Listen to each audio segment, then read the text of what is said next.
we did yesterday. With regards to what we did yesterday, if there are any questions, you might want to just shoot so we can take your questions immediately, and then we see what we can achieve today.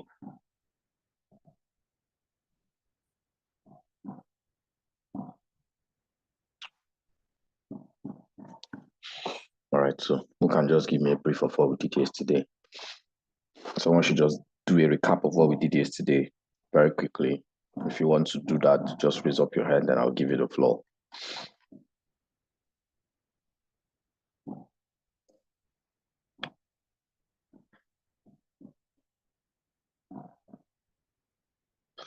Who wants to go?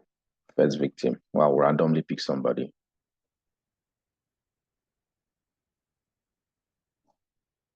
I can see some names that were in the class yesterday, so.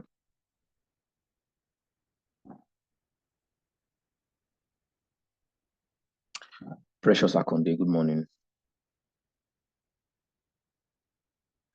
Can you hear me?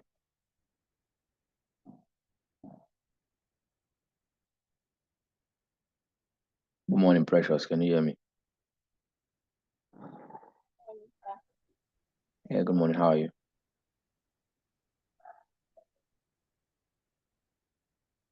Can you hear me? Loud and clear. The mic is still on mute, so I'm guessing you're still speaking. Yes, sir. I can hear you. All right, thank you. I know you were new to this class, so just give me a brief recap of what we did. Just very few things. You don't have to give me everything. Just say a few parts so that another person can take the remaining parts. Let's go. Okay, sir. Yesterday, we explored several aspects of digital marketing. How to, we talked about how our unique proposition is very, very key to getting our target audience.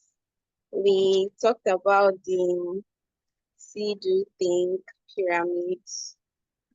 And then in the second session of the class, we discussed tools for marketing, and we did practical illustration of filling a Google form.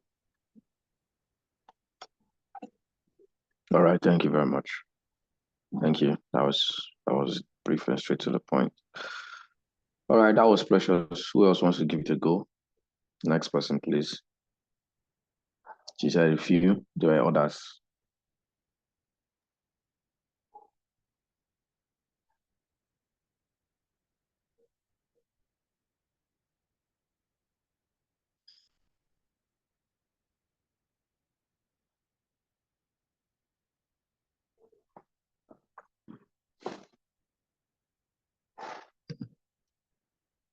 Okay, it's like people want me to call again. Let me call another name then. Thank you, Precious, by the way, for stepping up.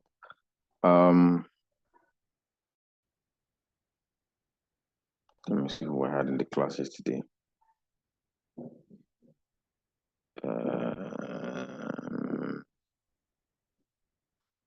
Wusila Tadepimpe Additional. Good morning. Can you hear me? Wusila Tadepimpe Additional. Can you hear me? Good morning.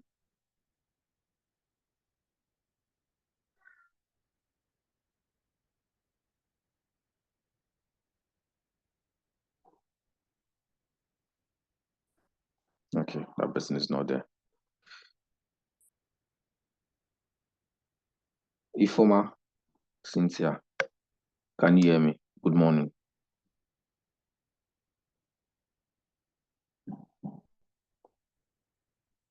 Good morning, sir. Yes, good morning. How are you? How was your night?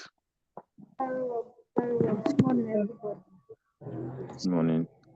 So I was asking for a brief recap. Okay. I was asking.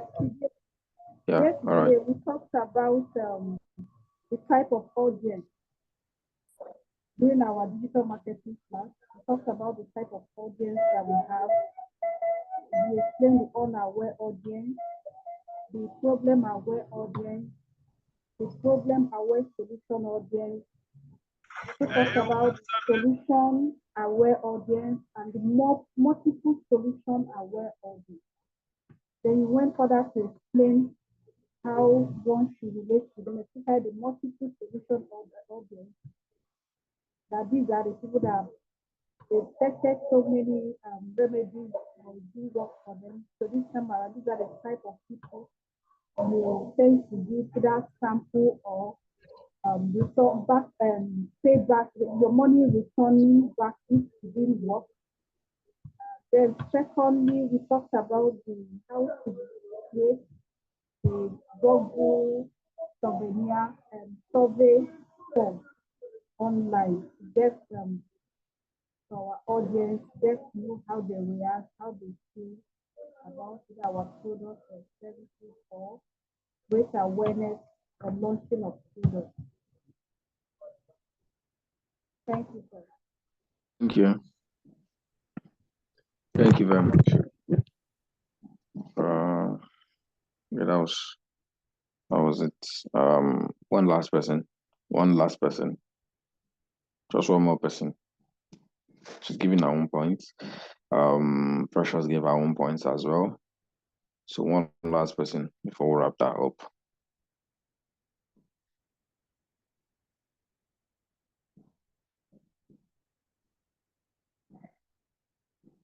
Who wants to give it a go? Victoria Ayomba. Good morning.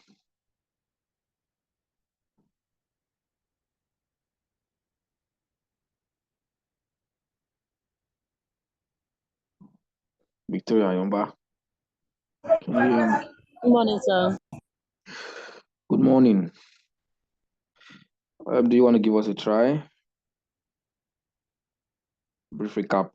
What we did yesterday, what you got out of the class yesterday, as in what you got out of the class yesterday, specifically.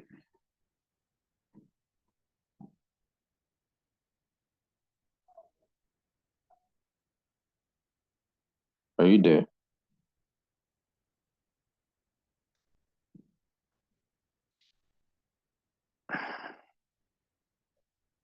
Okay. Idoko Mary. I think I'm gonna call the people that I know we're active. Mary Idoko. Good morning. Can you hear me? Yes, sir. Good morning, sir. Yes, good morning. I was asking for a brief recap of what we did yesterday and what you got out of the class. Do you mind helping us and billing us out? Okay, Anything, sir. anything at all. Okay, sir. Yesterday I learned what are the things to consider for digital marketing, where you explained understanding who I am, like understanding the vision and the mission of the business, knowing the value of our brand.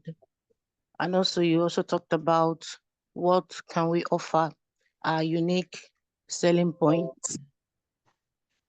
You also said that our unique point makes us stand out among others, among other businesses out there. You also mentioned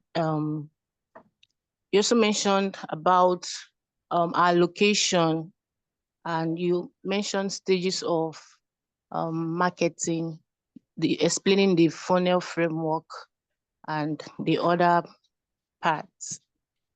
And you summarized ending the class, explaining how to create a Google form as part of research in knowing our audience, understanding who our audience are and what they need. Okay. Thank you. Thank you very much. Thank you guys for stepping up and giving us this explanation. Yesterday mostly looked at the introduction to digital marketing and what it entails. And then I've looked at a few points which have been explained by some of your colleagues here in class. Excuse me.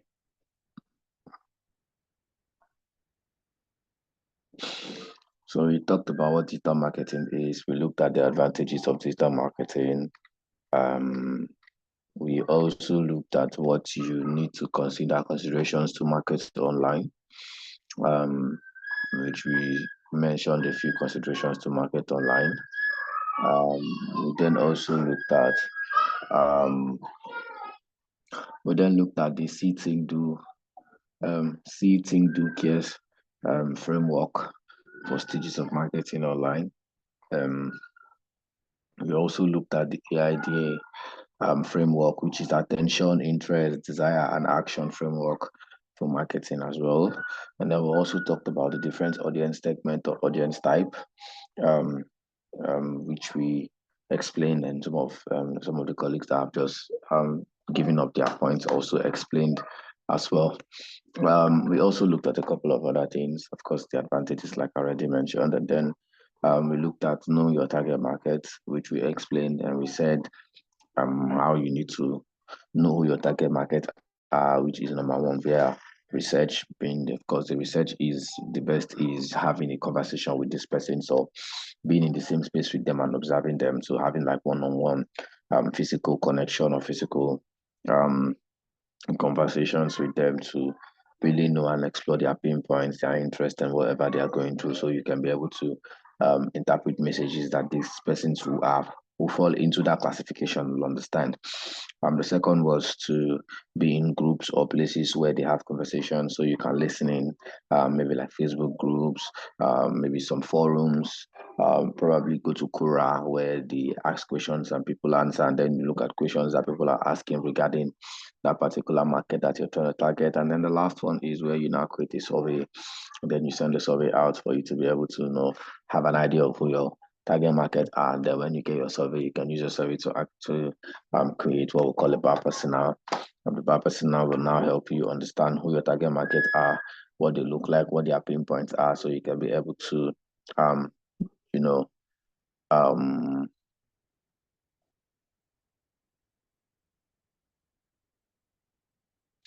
so you can be able to tell or put up marketing messages that people in that particular target market that you're looking at will definitely understand. And we looked at a couple of all of these stops and discussed them in details. We also explained the reason why you need to have or you need to be ahead of your competitors, which is also one of the stuffs. Then we also looked at you having a unique selling point, like someone mentioned. Also knowing the mission, vision, and value of your brand, which is like the first thing, which is the who am I question that you ask yourself online. And a couple of other things that we looked at yesterday. And I hope that we all took something with us as we went back yesterday.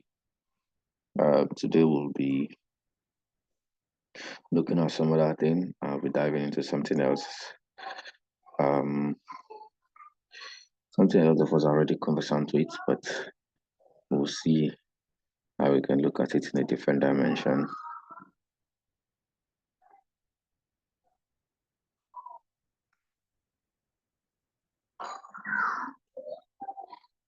You guys see my screen?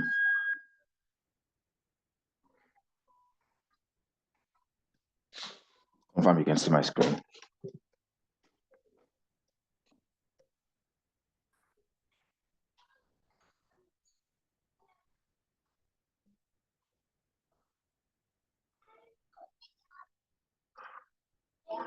Confirm you can see my screen, please. Yes. Thank you. All right, so what is social media marketing to you? This class is just 2 days, so I need to maximize it. What's social media marketing to you? Who wants to give it a try?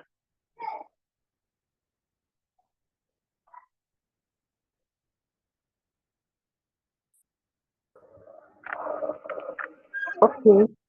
So social media marketing, in my own way, is the use of social media platform for me to market my product and get to the target audience and a wider audience for this, for whatever product I'm into. Let's say I'm into how will I call it? Okay, like I'm a nutritionist, for example. I know there are so many persons that are looking for ways to lose weight and all those things. So I can actually make use of the social media platforms like the Facebook, the Instagram, and the rest to reach out to a wider population, not just limited to where I am, my own space. Maybe other spaces too, can even be within and outside the country where I am currently. All right, thank you, Victoria. Precious.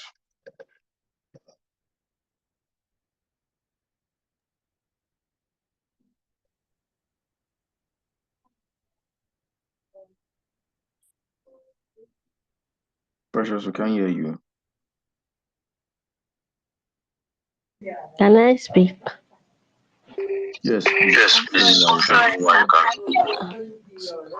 Social media marketing is a way of using internet to sell your products throughout the whole wide world and to advertise your product beyond your environment and your vicinity. All right. Thank you. Thank you, Philua. Precious, do you want to go now? Sir, can you hear me? Yes, I can hear you now. Yes, we can hear you now, Precious. Carry on. Can I speak? Yes, you can speak.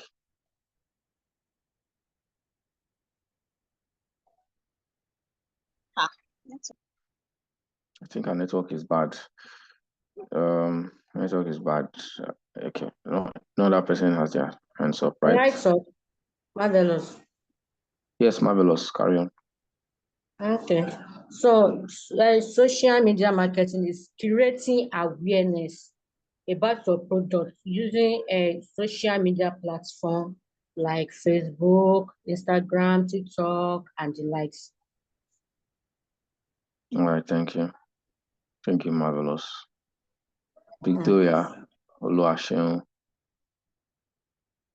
Yeah, good morning, everyone. Mm, My own definition for social media marketing is a means of getting your product to be known by people that are beyond your vicinity and getting more customers for your product by the means of using social media platforms, e.g. like Facebook, WhatsApp, YouTube, and some other social media platforms. So that's my own definition. Thank you, sir. thank you. Thank you, Victoria. Thank you so much. Thank you, guys. Let me go to the chat session. Let's see what we have. Informer Cynthia says, leveraging on social media platforms to market products to reach a wider audience. Example, Instagram. Widuku Mary says, social media marketing is a promotion of product, services, or brands through social media platforms like Facebook, Instagram, Twitter, and LinkedIn. Thank you very much, Mary. Thank you, Informer. Thank you, everyone that spoke. Like I said, no right or wrong answer. That's why I said, what does it mean to you? And your answers are all correct.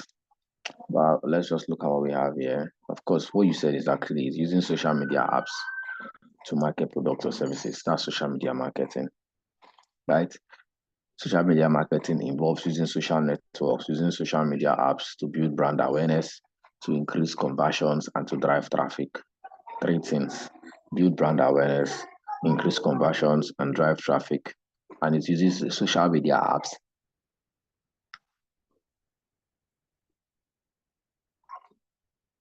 It uses social media apps as its marketing tool to achieve business goals. When we say to build brand awareness, we are saying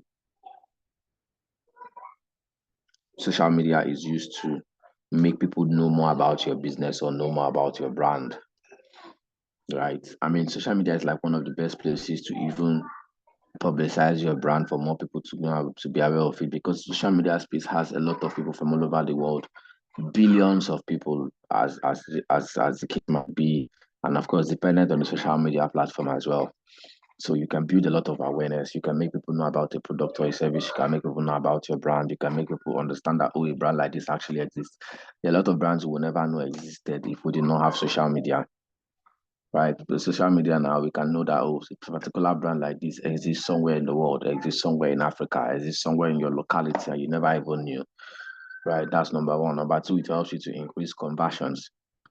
Increasing conversions, of course, invariably means converting people from fans to customers. Remember, we about this yesterday, as part of the advantage of digital marketing, converting people from fans to customers, converting people to customers, converting people from just leads to becoming sales, right? So when you make people become sales, when people can now buy from you, when people now put hand in their wallets and bring out money to pay for a particular product or service, they have been converted into paying customers.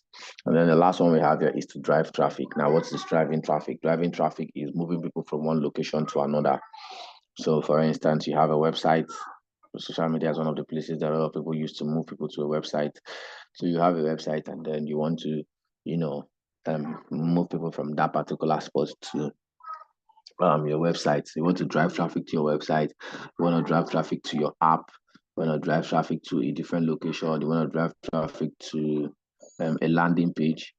Social media marketing can be used to do that.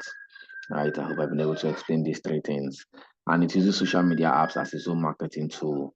Of course, the social media apps like Facebook, Instagram, Twitter, LinkedIn, WhatsApp, Thread, you name it, right? They are its own main marketing tools for achieving business goals. I'll go to the chat section. I think someone dropped a message. Okay, Precious Akonde, I think she had network issues. She says essentially it's about connecting with your audience online to grow your business. It involves creating posts, videos, or ads that attract and engage people, aiming to build brand awareness, gain followers, and drive sales. All right, thank you. So those are I mean, you're all correct, and this is the definition of what social media marketing simply is. It simply involves using social media apps or using social media networks to build to market your product online, to drive sales, to increase traffic and increase conversion and build brand awareness and all the likes, right? Social media marketing goals include the following: one, to increase brand awareness.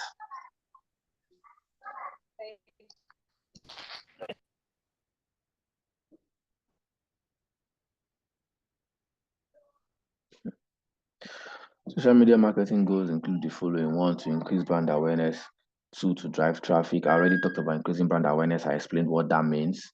Building brand awareness, right? Increasing brand awareness, making people to know about your business, more people to know about your brand. That's brand awareness. That's number one. Number two, to drive traffic.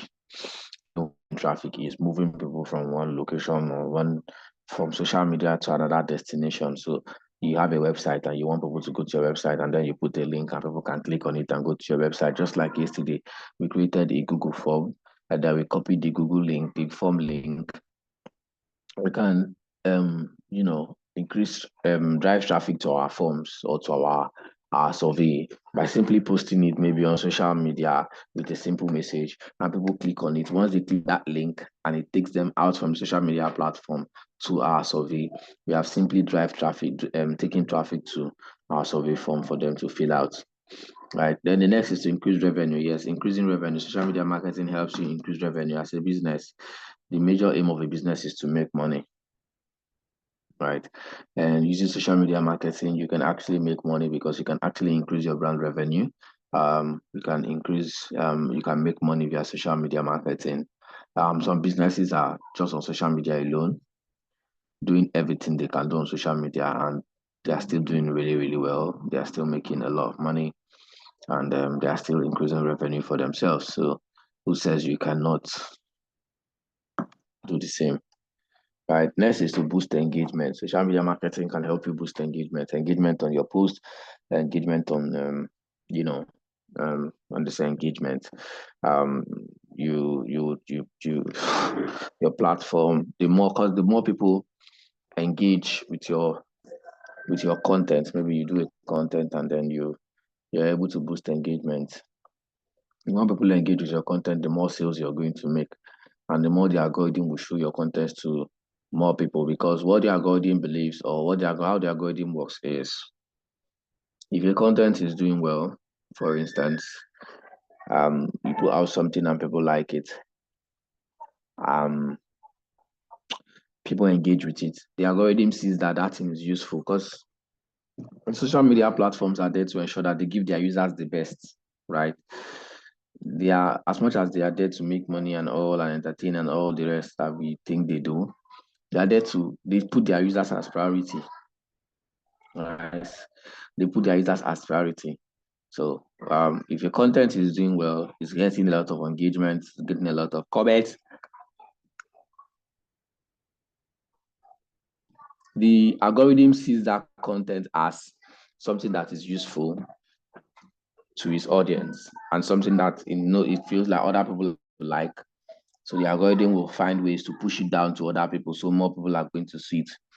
That's why once a content begins to do well, you find out that it reaches a lot of people, more people than you expected, because the algorithm sees that, oh, okay, if 1, 2, 3, 4, 5, 6, 7, 8, 9, 10, 20 people are liking this particular content and engaging or making comments, it means that it is actually useful. So it's going to show it to more people, as a lot of people are always craving for engagement.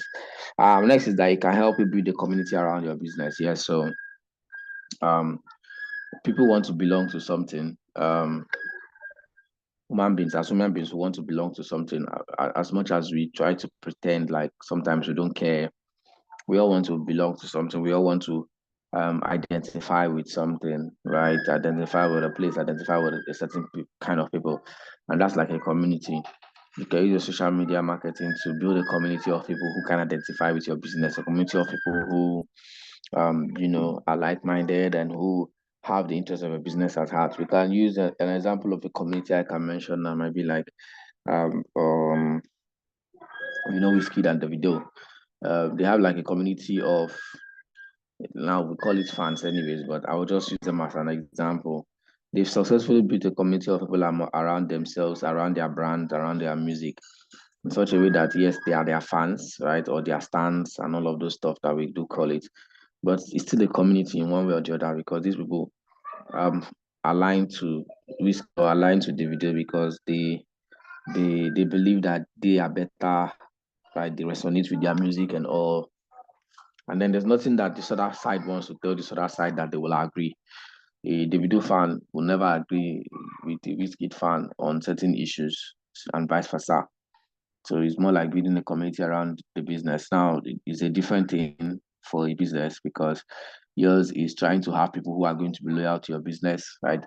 So many businesses now have what we call community. Some of them are maybe Telegram community or WhatsApp community. They have a community manager, and then they have people join the community, and then they begin to give them value in that community, have people share certain valuable information in that community as well. It just keeps your brand going and keeps your brand at top of mind of people who most likely think of you whenever they have an issue or they want to make a purchase or something like that. The next one is that it offers effective customer service. So yes, effective customer service is now offered on social media, via social media marketing these days.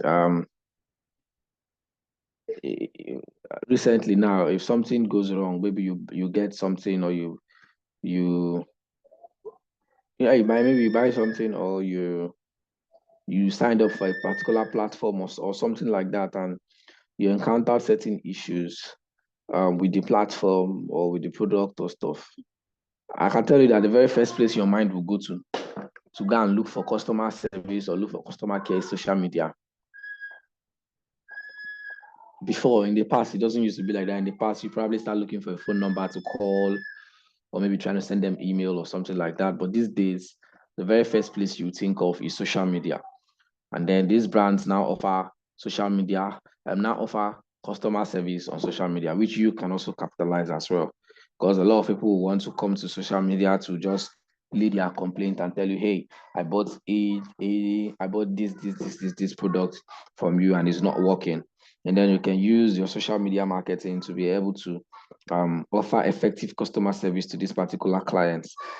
Even banks these days are doing the same. Right? Almost every organization, even top organizations, are taking social media marketing very, very seriously. You find out that for instance, if let's say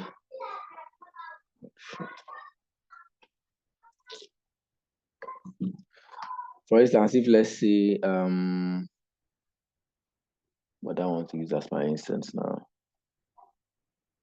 Let's say, yeah, for instance, a big somebody on Twitter X, maybe one of the major celebrities or influencer makes a post. For those of us who are on Twitter who are conversant with X, you go there and you see that a lot of people will now go under the comment section and maybe tag certain banks at UBA Bank or at this particular bank. I made a transaction of so and so and so and it failed, blah, blah, blah, blah, blah. And the next thing you're going to see a reply. Yes, although maybe kind of generic, but then there's a reply and they're like, oh, yeah, we apologize for any inconvenience you might have felt with regards to this. Can you send us a DM or let's send us your DM and blah, blah, blah. And then before you know it, they've offered customer service.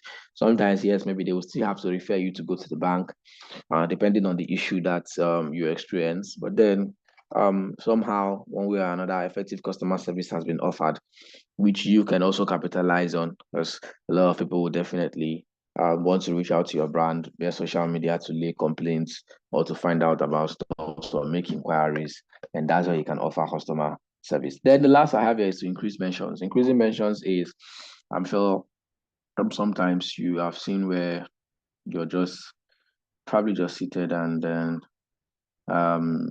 you see somebody maybe tweets, where can I find this particular thing in my particular location? I think there was a time Kemi Adetiba posted something like that. She tweeted, oh, where can I find a so and so within this particular area in Lagos? And then people started mentioning brands.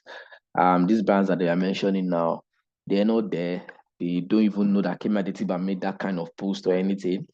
But because of social media, the mentions can be increased. So it can also be applied to you. Maybe someone says, oh, I need a business, or where can I find a bakery that bakes this kind of particular kind of bread within this particular location? And then maybe a customer of yours who has purchased something from you was under the tweet, and the next thing you see yourself being mentioned, have you tried at so and so bakery?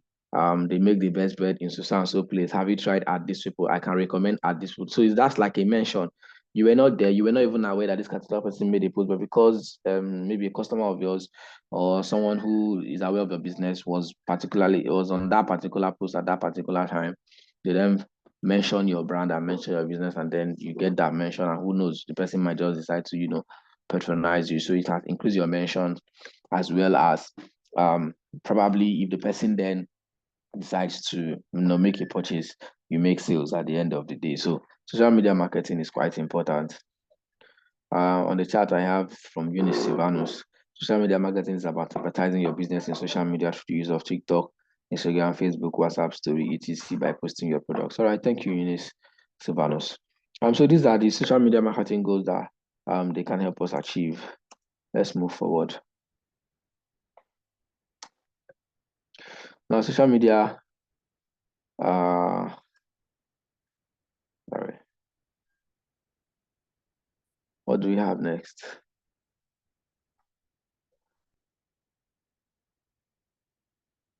Social media platforms. So these are some of the popular social media platforms that we know about, right?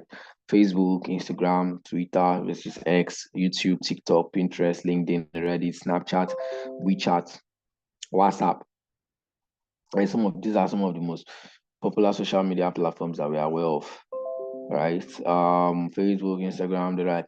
So yes, that even reminds me.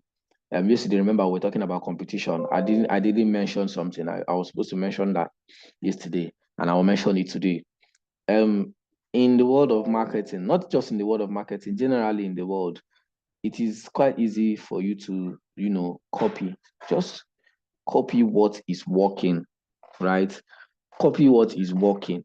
Yes, it's good to be creative. It's good to try to think outside the box and all, but you don't want to start giving people that something that is completely abstract from them.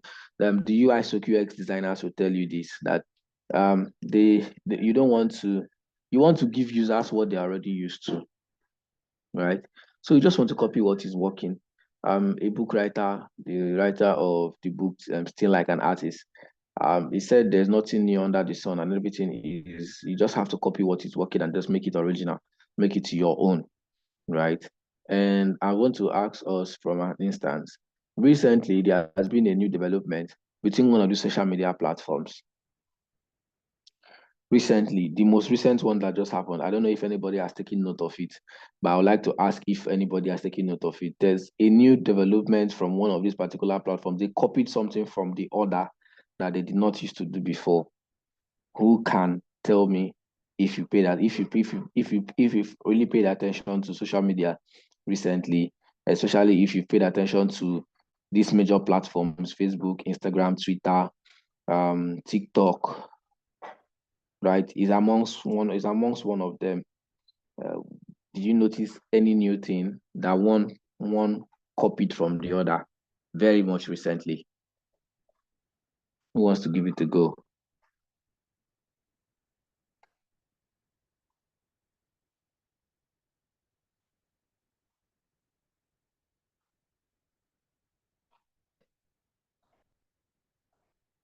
AI. WhatsApp like. Yes, there's WhatsApp like, but it's not really WhatsApp like. But yes, WhatsApp like is also a new development that came in as well. Story. What kind of story are you talking about, Precious?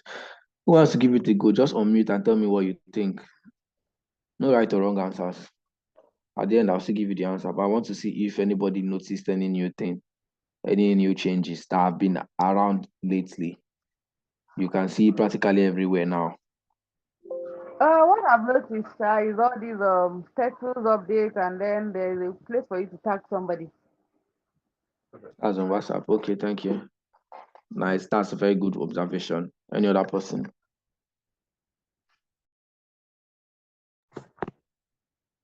Okay, another thing is before now, you cannot edit your post on WhatsApp, or you can edit your post. Then secondly, there's AI on Facebook, Instagram, even WhatsApp. That's my own observation.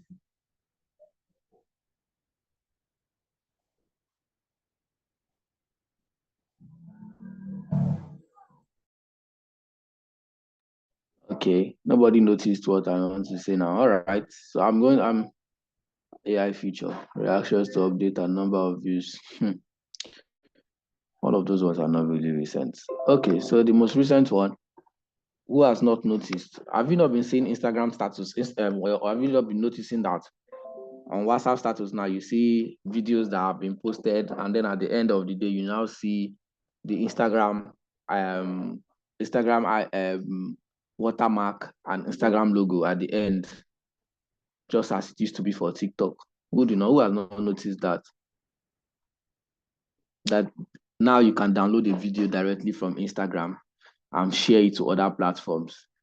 And then you will see at the end, they will now have the Instagram logo as a watermark at the end of the video, just like we used to have for TikTok, just like we have for TikTok, where people download videos from TikTok and share to other platforms. And then you watch the video, and then at the end of the day, you see the TikTok logo appear at the end to tell you that, oh, this video is from TikTok. Who else has who has not noticed? Who has noticed it? Let me not ask who has not.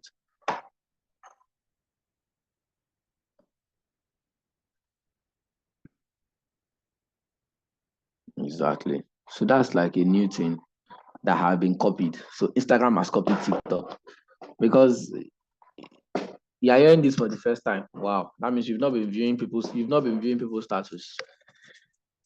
Or maybe you have too many serious people on your WhatsApp status. Check these days. If you check now, you're going to see that at the end of some Instagram videos, you can now download video. You can now download video from Instagram and share to other platform directly. Before, you cannot download the video from Instagram directly. You have to use a third-party app. But now you can download a video from Instagram directly and share to other platforms. And at the end, you're going to have that logo, just as we know for those. I'm sure you know about the one of TikTok, right? That when you share a video from TikTok, you will now see the TikTok logo. There's a sound it makes at the end, and then the TikTok logo will appear. TikTok, right? With the watermark. So that's the same thing that Instagram have done now. You can download the video from Instagram, and at the end of the day, you're going to see the Instagram logo appear at the end with the watermark Instagram to show you that the video was downloaded from Instagram. This is just like copying from a different platform because they have seen that this thing is working for Instagram, right? It is working for Instagram. This platform, as much as they're popular, they are already popular, they're already known all over the world. They are still searching for more popularity because they are still competitors, right? Instagram and TikTok are competitors, high competitors, and they know that this development that TikTok has been doing has been making TikTok to be known because you can simply share a TikTok video on your WhatsApp status and you watch at the end of the day, you find out that the video is coming from TikTok, right? A lot of people now started creating videos on TikTok. So Instagram also needed to match up with that competition and they just had to copy. So at the end of the day, you see that they are competitors and they are fighting for your attention and the space, right? And then they are copying from each other. So that it brings me back to what I said. Look for what is working, copy and implement in your own space, right? All of us is good to be innovative, but you want to copy what is working. If you copy from different people, like okay, like for instance, now for those of us that did projects, if you copy from, if you go and take different people's work, maybe you go on the internet, you copy from here, you copy from here, you copy from here, you copy from here, combine them together, right, and give them the reference. It's called research. Abby, it's research. But when you copy from one source and go and dump it for your supervisor, that's not plagiarism because you have tampered with someone's intellectual property. So you get the point. Just look for what is working and try to implement it to work for you as well. And I use the social media platforms as an instance because they are way big platforms. They are all multi-billion dollar companies that exist in the world, and yet they are still copying things from each other to push their businesses. So why do you want to now start to do or start stress your brain to start to do everything afresh? Everything is there. It might not be from a competitor, it might not be from another business within the same line, and you might just want to get something from. But these are the social media platforms. Now, another question I'm going to ask: we know about short videos. Short videos have become a thing now. Which of the platforms were more popular with short video creation amongst these platforms? Which of them was it more synonymous with that? Oh, these guys, they were the ones that championed the short videos. Short videos, yeah, mostly short videos. Let me hear what you think. TikTok. Samuel Fortune says TikTok. Eunice Ivano says TikTok. Okay. I know that any Snapchat and TikTok. Snapchat. Okay. Stella Leka, TikTok. Snapchat. I don't think it's Snapchat. TikTok and Instagram. TikTok. So it's TikTok. And initially it was even Likey. It was mostly Likey, but Likey was not so popular at the time. It was, especially with us in Africa, it was not so much of a big thing for us in Africa. But TikTok came in and TikTok were allowing people to make short video content. TikTok, they were making short video content. It's an American company. I think I don't know if they are still championing for it to be banned in America because I learned that they were championing for the ban of TikTok in US. I don't know what they said with the issue, but TikTok, came in with the short video thing, and people said creating a lot of short videos on TikTok. A lot of people prefer to go to TikTok and make short videos. A lot of people prefer to go to TikTok and make short videos, right? So the short video started becoming a thing, a very strong trend, and other platforms saw that wow, this is working.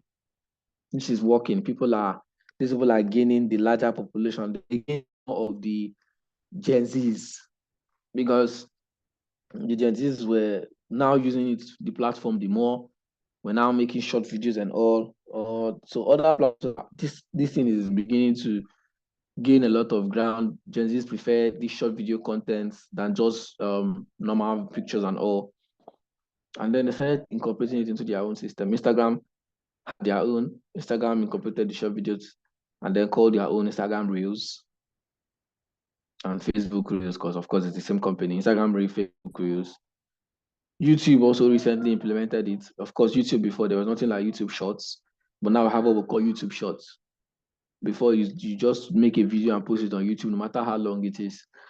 They have YouTube Shorts. Why? Because it has now become, so YouTube saw that okay, this is also a space in the market that we need to capitalize on, since we are already a video platform, and then they call their own YouTube Shorts.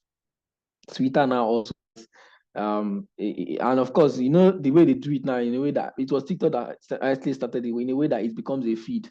So you are just swiping through videos. You're swiping through videos. You're swiping through videos. So as such one, you can the next one pops. The next one pops up. If you don't like anyone, you swipe out of it. You swipe up or swipe down, and you get a new video. Instagram saw that was what was working. They implemented it on their system first, and then you could go to Instagram. You could be scrolling through your Instagram feed and be watching different videos. YouTube came with their own YouTube Shorts. You can now be scrolling through YouTube and be watching different short videos, just short videos on YouTube, just like you can do on Instagram and on TikTok.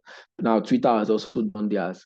When Elon Musk bought it, you can also be scrolling and watching videos on Twitter, just short videos. So you see how all of these platforms try as much as possible to incorporate what is working into their own space. So they are looking for what is working at the end of the day.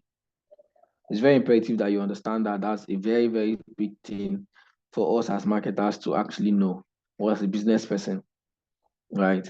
So they are looking for what is working and then they're trying to implement it. And of course, you know that these guys, what's their business? What do you think their business model is? What do you think their business model is? The social media platforms, especially. Who wants to give you a try? I'm sure some of us are business people here. What do you think their business model is? Their main business model? Anybody?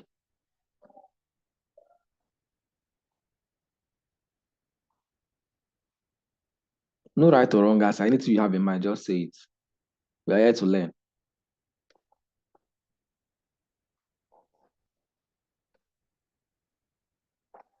I think I can give it a try. So what they try to do is they capitalize on people's attention. When people give them their attention, then they use that attention as their own asset, whereby they sell the attention to the people that are willing to advertise on their platforms. So the more number of people they have on their platforms, the more attention they have, and so the higher the amount of money that they can be able to charge other people that want to use their platform. Thank you very much. That's exactly the answer. That's exactly the answer. Their business model is attention, to get your attention.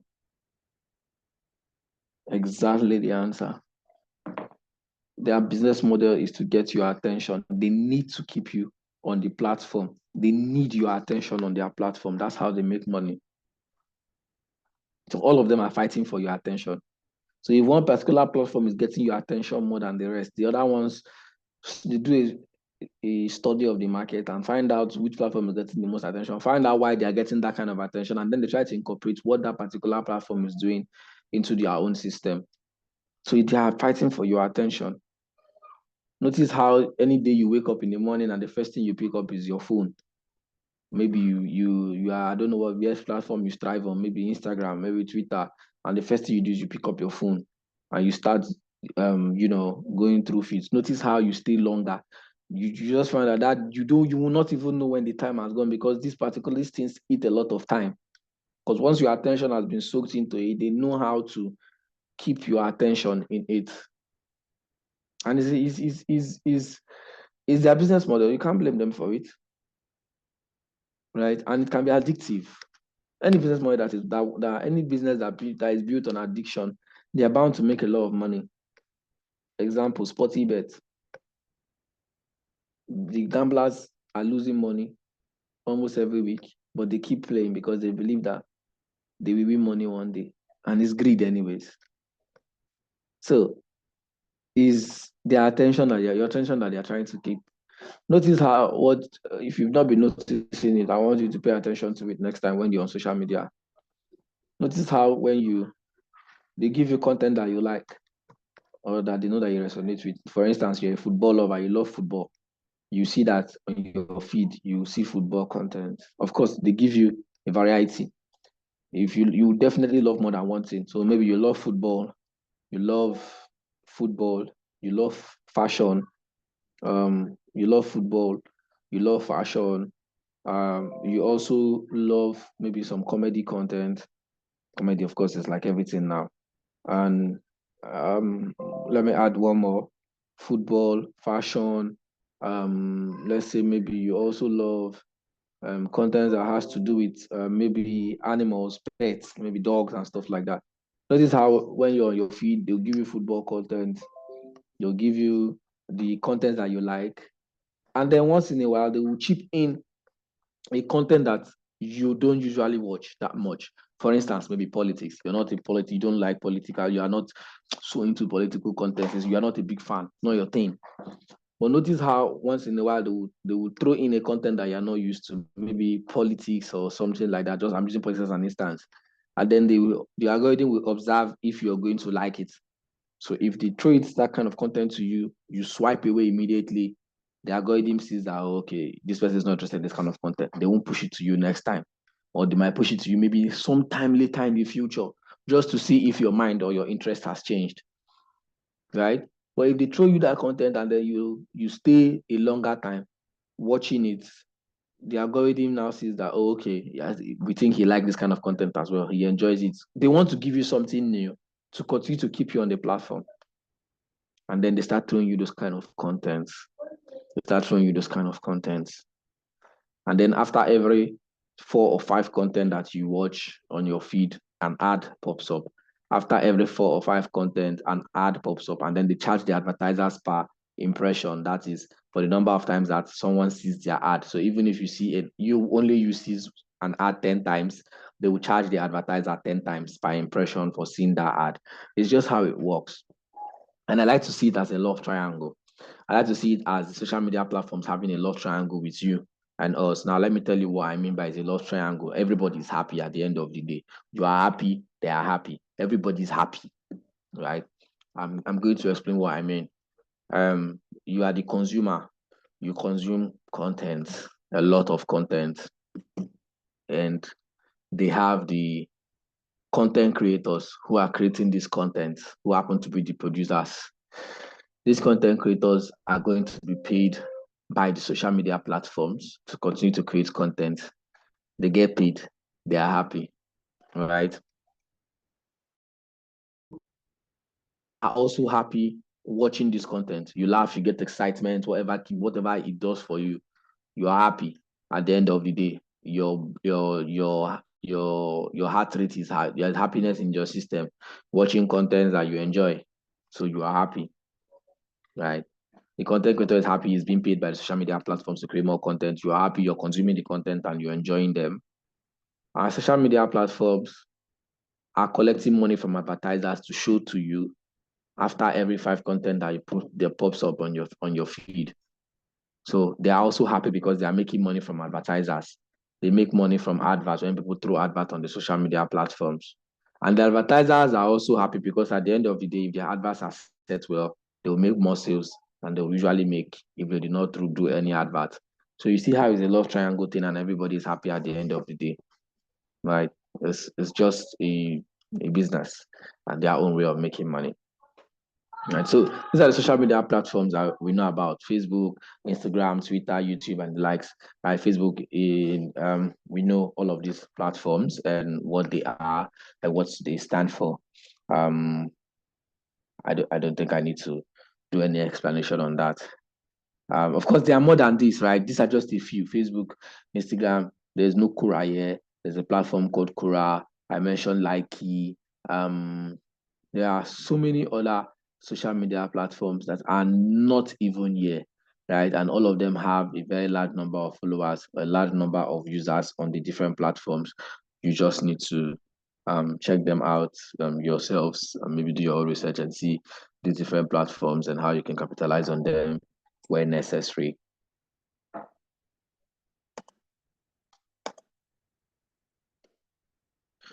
Now, next we have here is creating. Do we have any questions first before I move on to the next thing? Do we have any questions?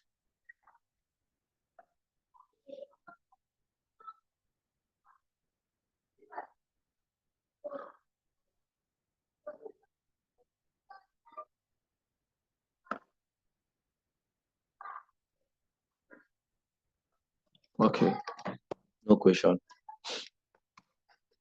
Creating a social media strategy. A social media strategy is a summary of everything you plan to do and achieve using social media for your business. That's what a social media strategy is, right? A summary of everything you plan to do and achieve using social media for your business. Now, the social media strategy guides your processes and your actions on social media. That's what it does. The social media strategy guides your actions, it guides your processes, it guides everything you do on social media, right? So that's what we say by a social media strategy. And you do need a social media strategy.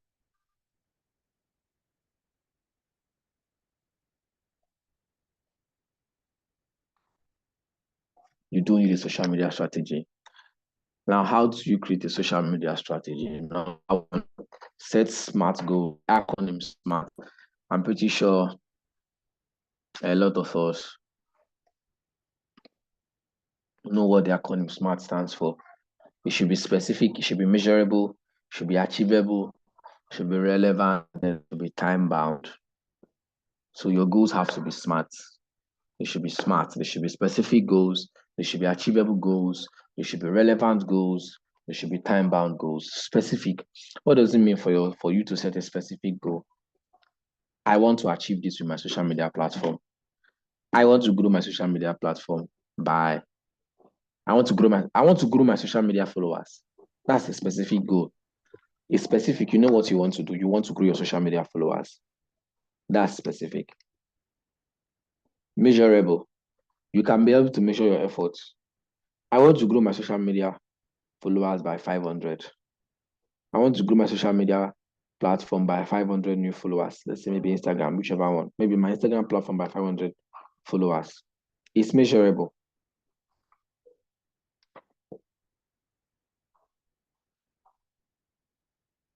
Someone is marking my screen. Josephine, why are you marking my screen?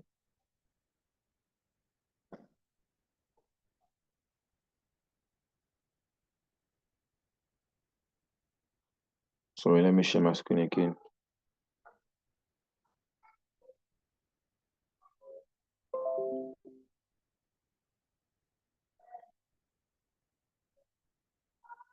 Okay. I want to grow my social media platform by 500. I want to grow my Instagram platform by 500 followers. That's measurable. You can measure it. You know, okay, these are the number of platforms. These are the number of people I want to grow. You can measure it. So if it has not gotten to 500, you know that okay, you have not probably achieved your goal. Achievable. Is it achievable? Can you actually grow your social media maybe by 500 followers? Yes, it's achievable. But now, how do you want to achieve it is the next thing. Achievable can be, you can say, I want to grow my social media or my Instagram platform by 500 followers in, let's say, 1 month or 2 months. That's achievable. You can actually do that. Or instead of you saying, but something that's not achievable is like you saying, I want to grow my Instagram platform by 10,000 followers in 1 month. You know that is not achievable. Like, it's not going to be achievable. You need to have a SMART goal. It's specific, it's measurable, is achievable. It's relevant. Is it relevant? Yes, it's relevant.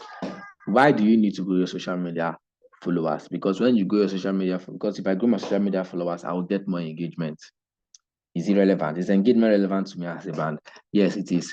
Why is it relevant? Because if more people engage my post, the algorithm will start showing my contents to more people. And when they start sharing my content to more people, I will get more traction, more followers, and make more sales. So it is relevant. Time bound. I already mentioned time bound. I want to grow my Instagram by 500 followers in 1 month. That's time bound. You have a time frame set to it. So in 1 month time, you want to see that, oh, your followers are now at 500 followers. So it is specific. You want to grow your Instagram account. You want to grow your Instagram followers. That's specific. Measurable by 500 followers is measurable. Achievable. Yes, it's achievable within a particular time frame. Relevant. Yes, it's relevant because you you get more engagement and all. Time bound. Yes, you've already said it's time bound. You want to do it in 1 month. Excuse me.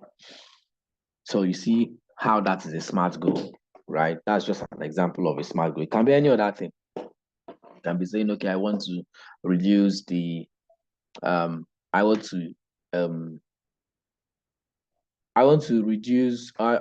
to use my Twitter account to get or to handle customer care or customer services so as to reduce the emails we get by, let's say, maybe 20% within so amount of months, let's say within the next 6 months.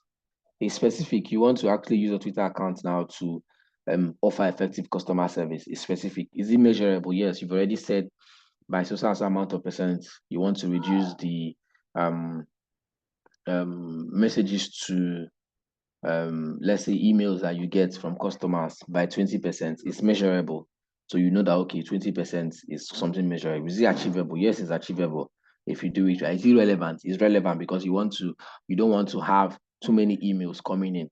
Is it time bound? Yes, it's time bound. You already said you want to do it within 6 months or within 3 months, as the case might be.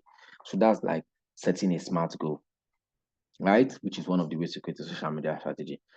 Then our next one is learn and understand all about your audience. We mentioned that yesterday. Learn and understand all about your audience, which is of course knowing who your target market are. So your audience are like your target market. I guess are like your target consumer. So who are your target audience? How do you handle them? What do you need to do about them? So you need to learn and understand all about your audience, right? What do they like? What do they not like? Where are the places they hang out? What kind of contents would they resonate with more? What kind of contents would they like? All of these questions you need to ask them, and then you need to know and understand them, how you can achieve it, right? Next is know and study your competition. We've already done our competition. We just talked about even using social media platforms and how they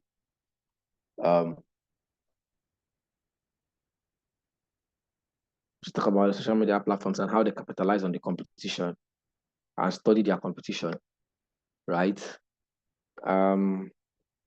Next is to do social media audit. Doing a social media audit involves you scouting the internet and knowing what is going on, right? So you can keep up. You check out what is going on, what you're doing right, what you're not doing right, and try to adjust, and all those other stuff that come with it. The next we have it is set up your social media accounts and optimize your profiles. This is quite important. I always set up a social media account. Setting up a social media account is easy, right? But you need to optimize your profiles. And when we say optimize your profiles, we're talking about 3 key things. One, a consistent username across board. So you need to have a consistent username. If you are, if your username is george.ng or George ng on, let's say, Instagram, it should be George ng on Twitter, so that it is easy for people to identify your brand. It's easy for us to know whom you are everywhere. So you want to have a consistent username. That's number one. For setting up a social media account and optimizing your profile. Number two, you want to have a consistent profile picture. If you're a business, of course, it will most likely be your business logo. So we want to be able to confirm that you are the same brand on Twitter, you're the same brand on Instagram, you're the same brand on Facebook, right? So your profile picture also has to be consistent, right? And then the last one is a consistent bio. You also want to ensure that you have a bio that is short, straight to the point, explains what your business does, and is also consistent. These are the major things with optimizing your profiles. It's very important that you optimize your profiles to suit these particular three things: a consistent username, a consistent profile picture across board, and also a consistent bio, short and direct bio that informs your audience about what you do, right? I would have liked to check them out, but I'm not sure I can check them. You can always check out PiggyVest. PiggyVest is a platform that you can check their bio and see how consistent they are on several platforms. Just a second.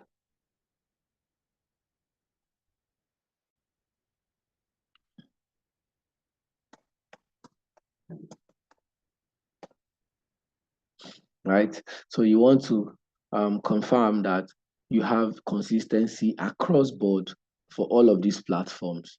So that, of course, that is if you are having accounts across board on several platforms, you want to have a consistent username, a consistent profile picture, and a consistent bio, right? Very, very, very important that you have all of these consistently across board.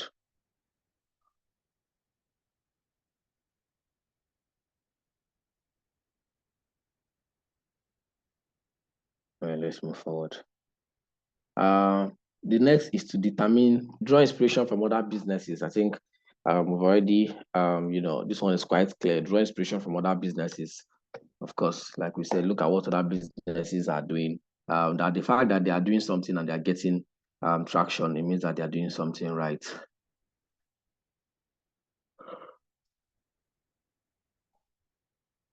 So you want to draw inspiration from these businesses and use those inspirations to also push yours as well, right? The next we have here, determine the right content mix suitable for your brand and audience. Determine the right content mix suitable for your brand and your audience. Now, when we say the right content mix, most likely we have like three major type of content mix. We have informational content, like I was telling someone yesterday. The lady that said she does setting up of gardens for clients. I was saying she was going to focus more on informational content, right? So that's like one of the major contents, informational content. Informational content are content that informs your audience, like gives them new information, educates them. We call it informational / educational content. So you're informing and educating your audience about several stuffs that they need to know about, probably in the industry, in the field, several myths that they never thought existed, and all those kind of stuff. So that's like one type of content.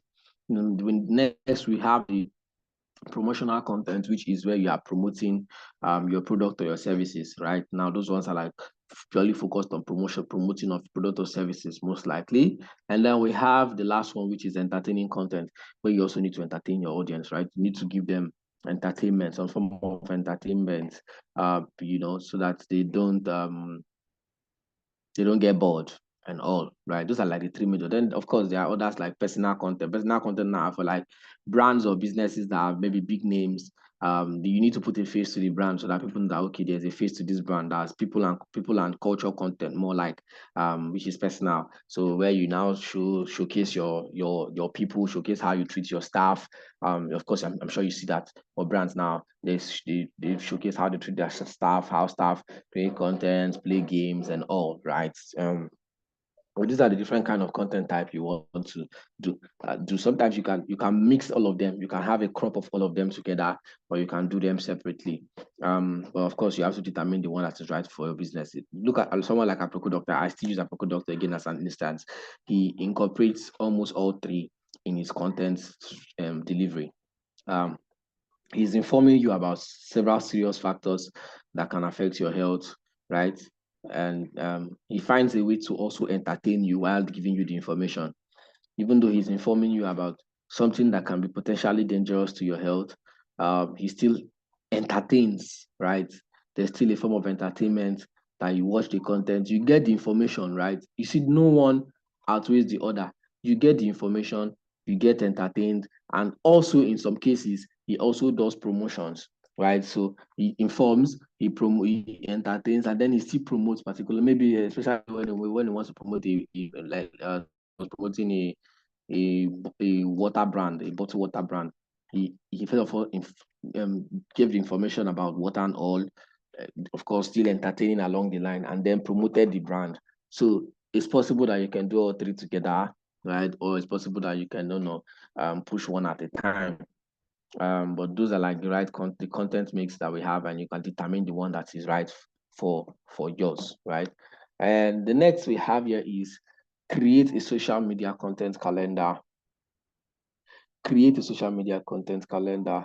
Social media content calendars are there for your own good. The social media content calendar is there to help you process your content and how you're going to be pushing out your content. How does it do for you? It helps you plan ahead of time. So you already know the content that you want to push out, right? Let's see something.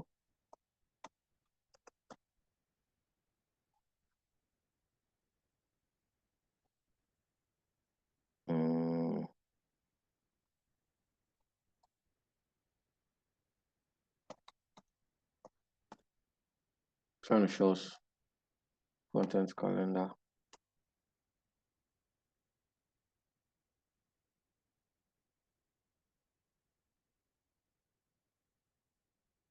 I think I have one. Don't know.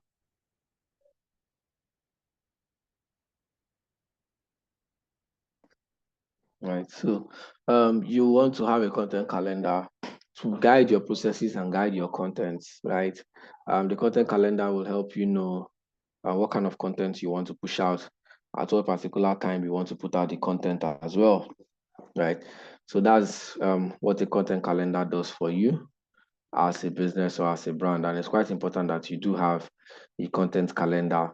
I want to show us an example of a content calendar that I might have. It's content calendar sample. Let me share my screen.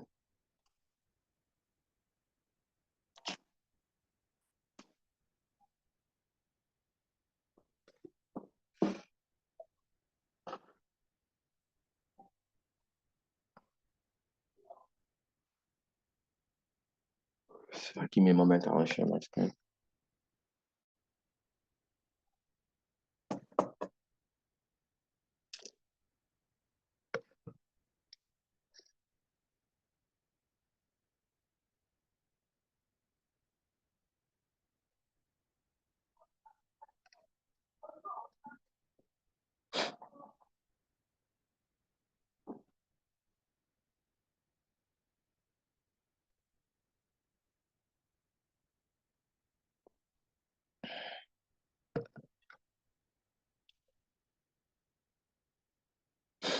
Okay.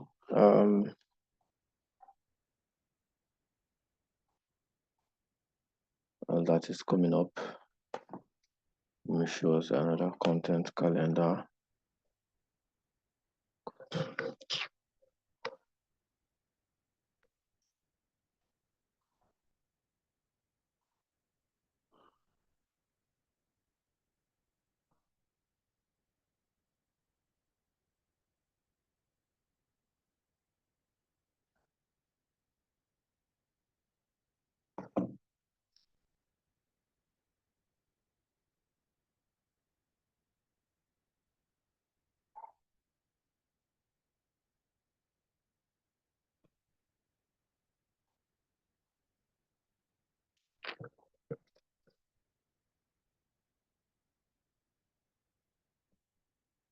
Okay. Let us come up.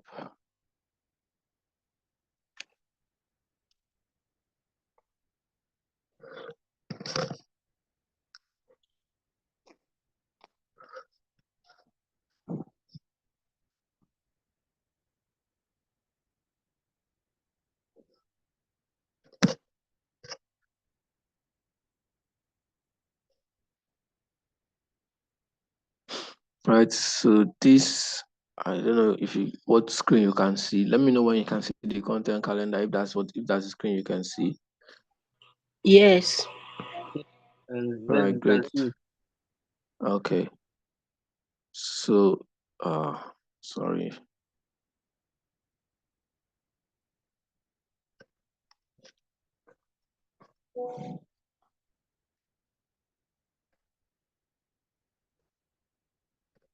All right.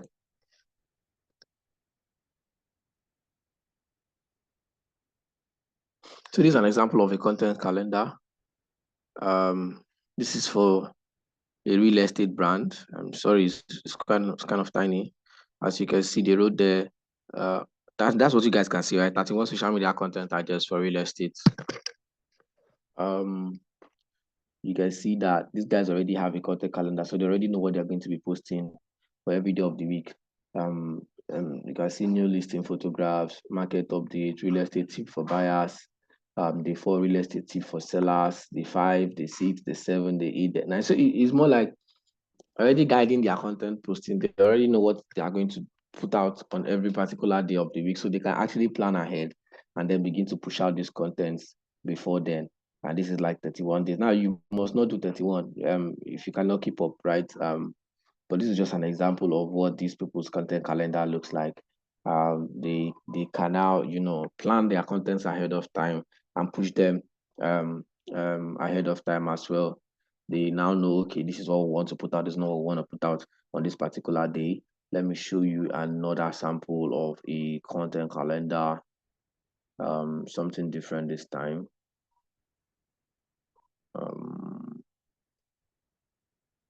Let's see this.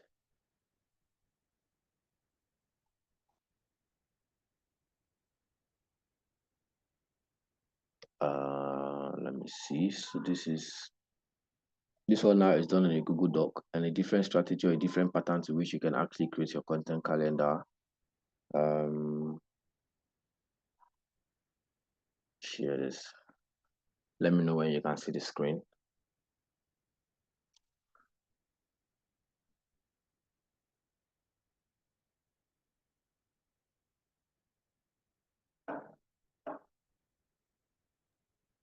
Yes, we can see the screen.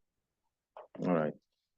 You So can you can see look at this screen and you can see that this is an example of a content calendar, August to December most likely, and this is for the month of August, the week 1 of August. You can see the days, the content that will be pushed out. If it's going to be a design or a video, you can see what the title is. Is it design content or a video content?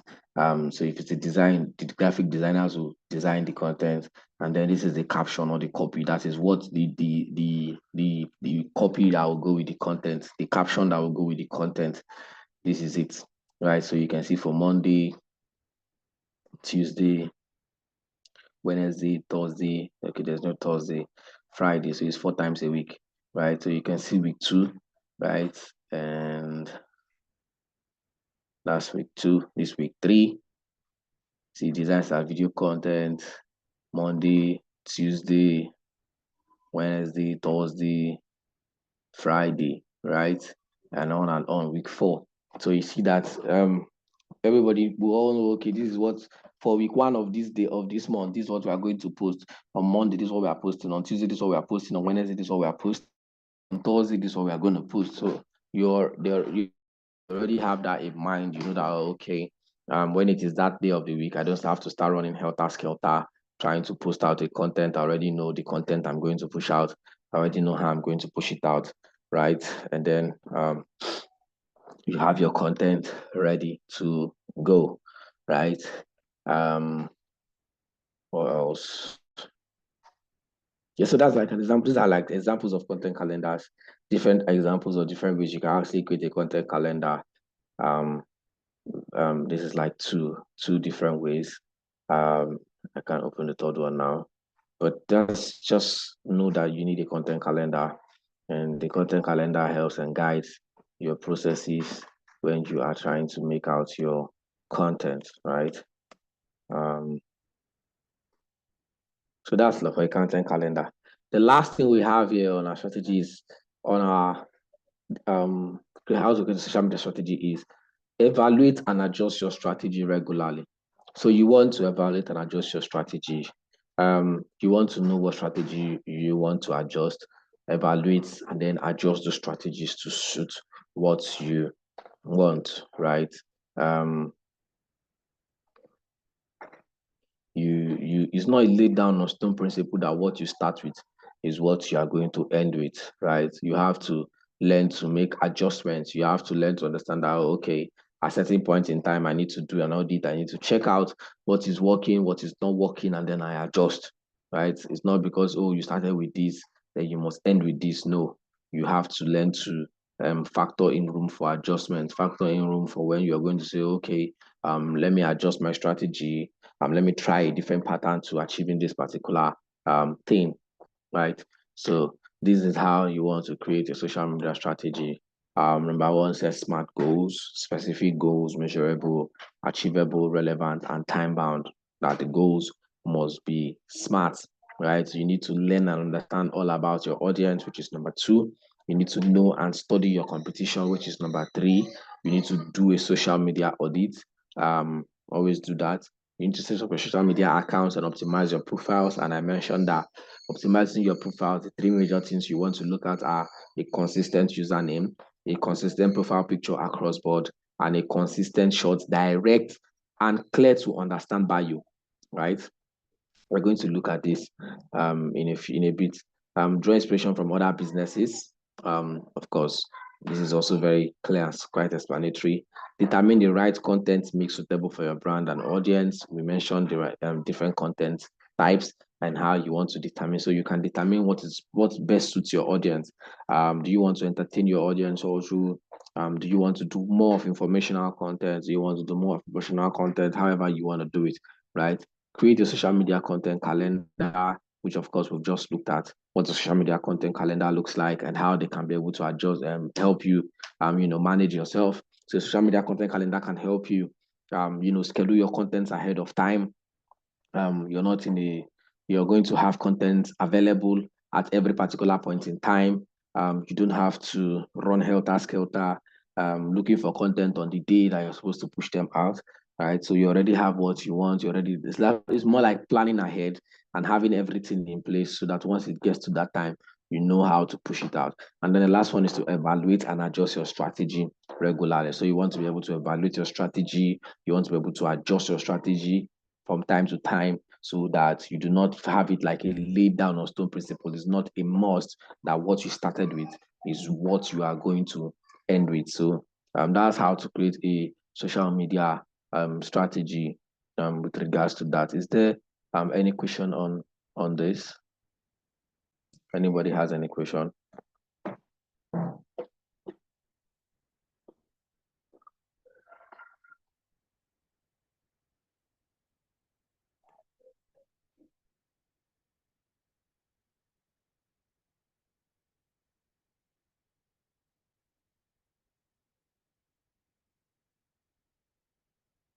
Okay. I take it that there's no question with the silence. All right. We understand.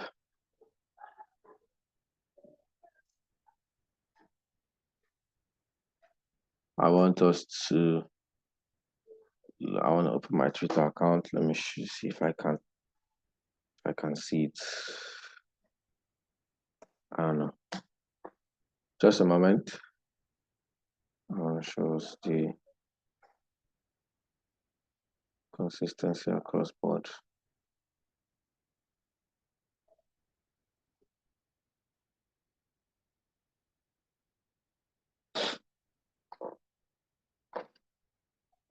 Asking me to log in. Well done, sir. Well done, ma. Do you have a question?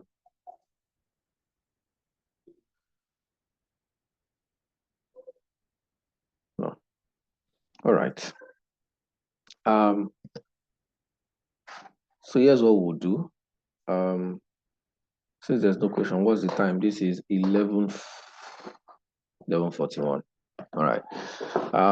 Well, I want to show us something on Meta. But let's just quickly run through this one.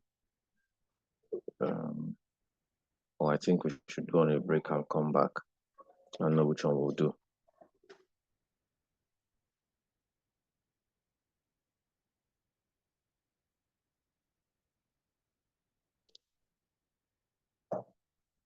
So I'm going to share my screen.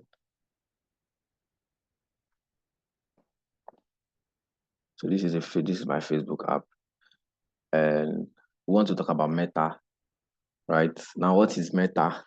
Meta is the parent company of Facebook, Instagram, and WhatsApp, right? Just like we have a Dangote group of companies.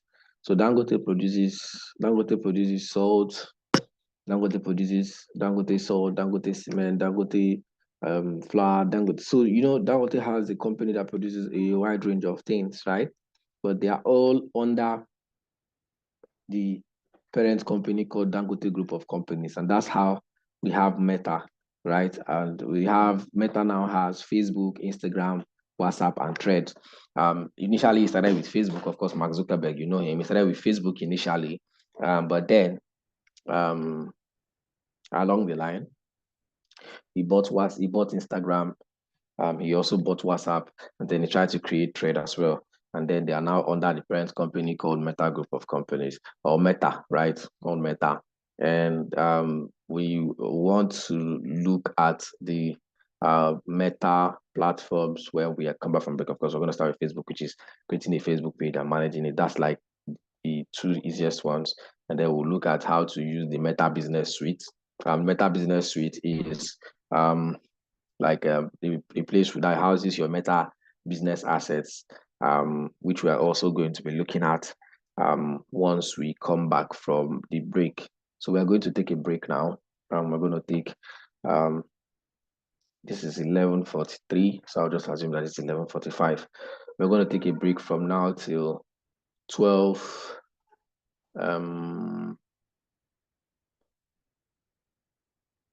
Let's do a 45 minutes break. Oh, it's 45 minutes too long. Let's take a break from now till 12:30. Let's just say 12:30, right? And then we'll be back and we're going to continue from there. That okay?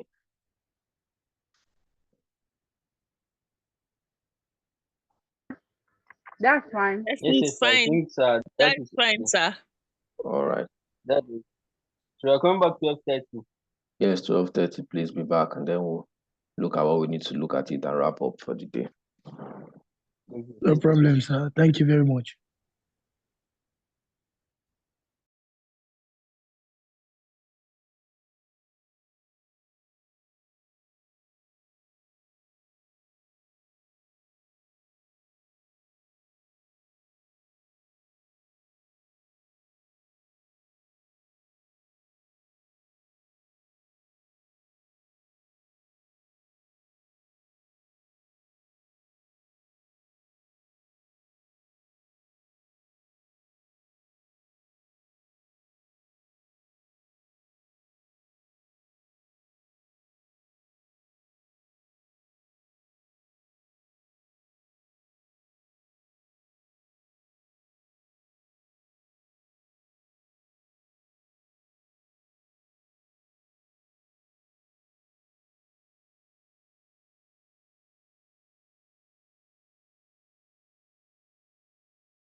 I said Meta is the parent company of Facebook, Instagram, Threads, WhatsApp, but we're going to focus more right now on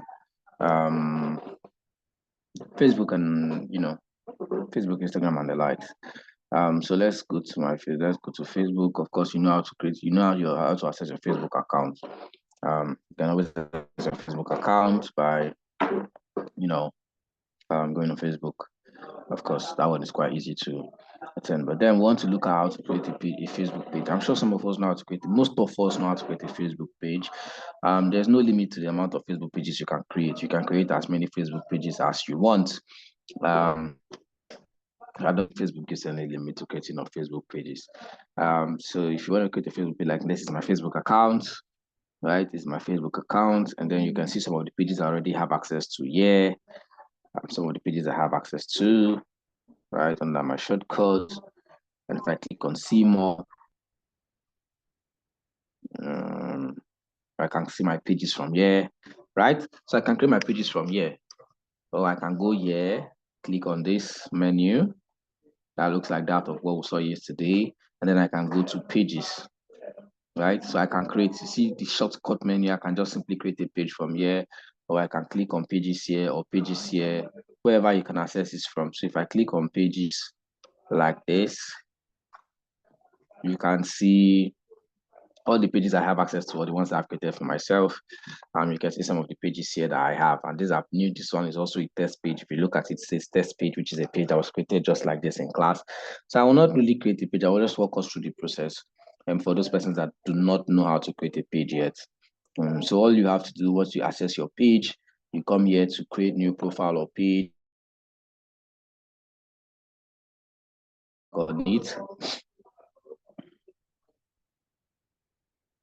If you click on that, it's loading up, so it's going to show us where to create a new profile or create a new page.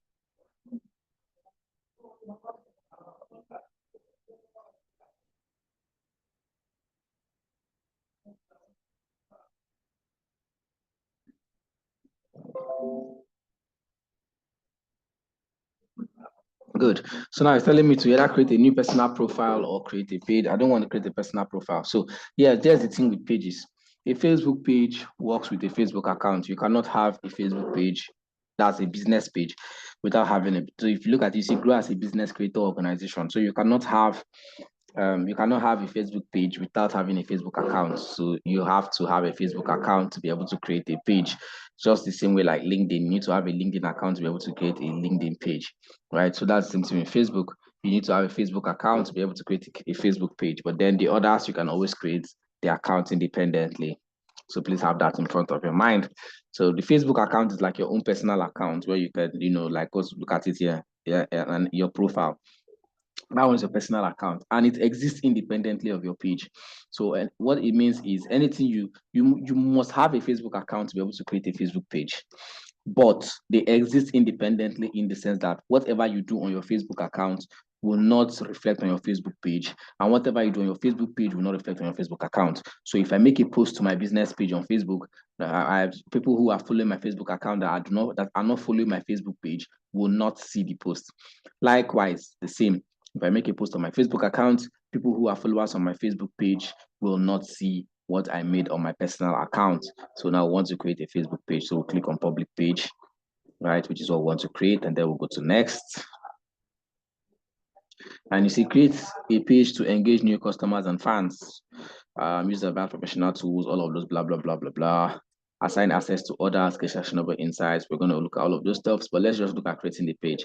So if we click on get started, which is to create a new page. So first things first is to put a page name. So you must put a page name. You must have a page name. So let's call this page name WDEP.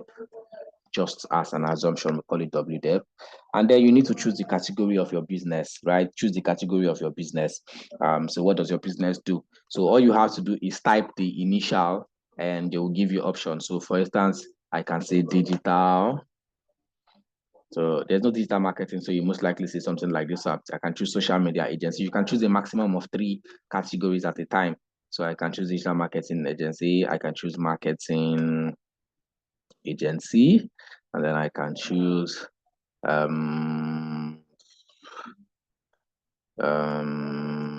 business.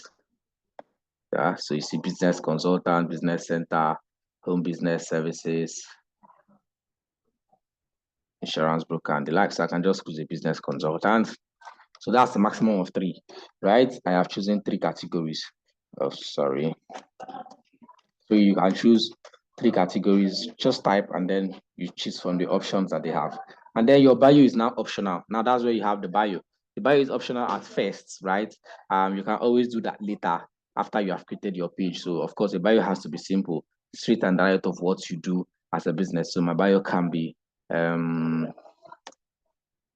let's see, we help businesses thrive in the digital space. Getting off the top of my head, right? Of course, it's something you have to take your time and do, getting more customers and making more sales. Now, what you have to understand is that some platforms give character limits, right? Like Twitter is, I think, 180 character limit. So you need to look at the character limit of the platform that you're using, right? Most likely you should start with a character limit and then try to write your bio to fit into that character limit, right? So you can see this bio. We help businesses prime data space, getting more customers and making more sales. Of course, that's off the top of my head. That's not really what you want to use. You want to use something that really speaks more about your business. It has to be clear and concise so that once a customer reads that, they know exactly what your business is doing, right? For like this is very clear. You know that, okay, we are people that do something digital. We handle digital marketing services for businesses. We'll help you get more customers and then make more sales. So you already know what we are in for, right? So the next thing, once you're done with this, you just click on create page and your page will be created. That's just what you need. Now, like I said, the bio is optional, so you can take this off. If you don't have what to write yet, you can leave it at first and create your page. And once you create a page, the page will be created. Now you can see this is how the page will look like on desktop. If we switch to a phone, a mobile view, this is how the page will look like on a mobile view. So once you create your page will be created and you will have your Facebook page ready for you to use, right? Ready for you to use. So I'm not going to create this page, but just so I walk you through the process of creating a Facebook page. That's what it looks like, right? So I'm going to leave this and I'll go to a page that was created. Now, that's how to create a page. Now, this is one of the exemplar pages I created. This is called a test page, right? We can look at this page. Now, we can use this page to analyze what we need to analyze for the pages that we are creating. Okay, so if I come into this page, you can see that this is a test page that's just been created. There's nothing really on it. You can see we help test your products to be sure of the authenticity. We ensure you don't waste money on fake items. So that's like the bio for this particular page. So if I have to manage this page now, I can click here and I can switch into the page. Now switching into the page, because I created the page, I have access to switch into the page to be able to manage the page as a Facebook page or a Facebook as an entity of its own.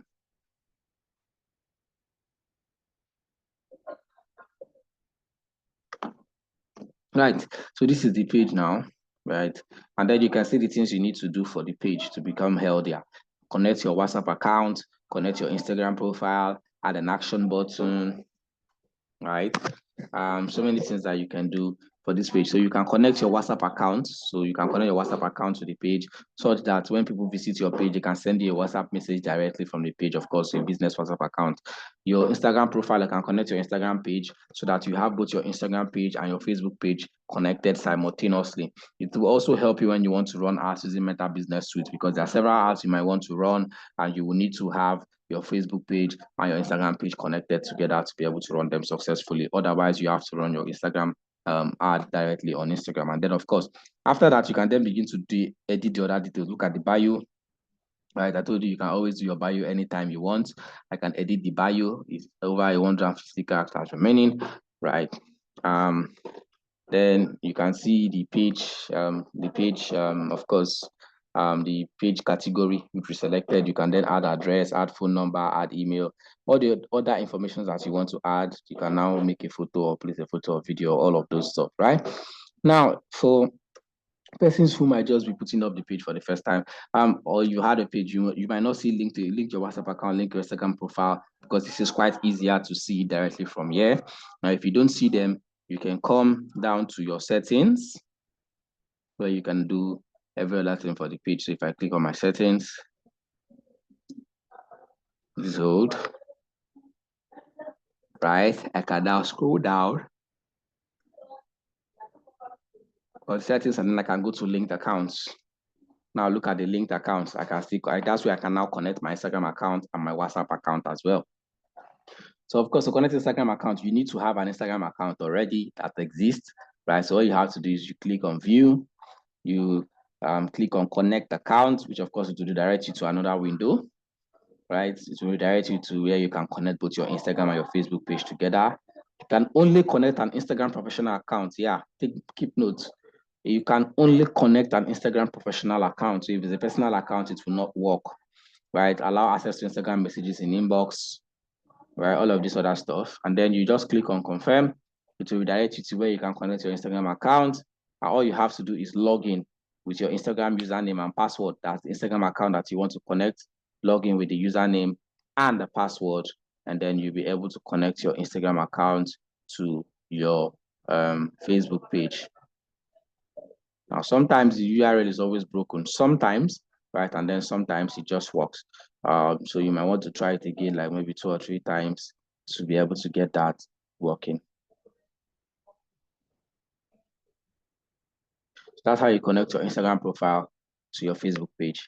Quite important and quite simple to do, right? We can also go back to linked accounts and then you can connect your WhatsApp account. So WhatsApp account, you just need to put your WhatsApp phone number, right? They'll send you a code, right? And then once you get the WhatsApp code, so for instance, if I put a phone number,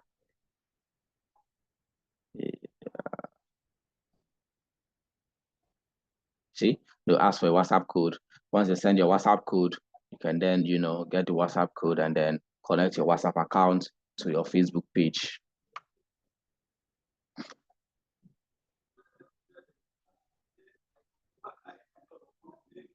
So you can from there create WhatsApp ads, send people to WhatsApp from ads you place on Facebook.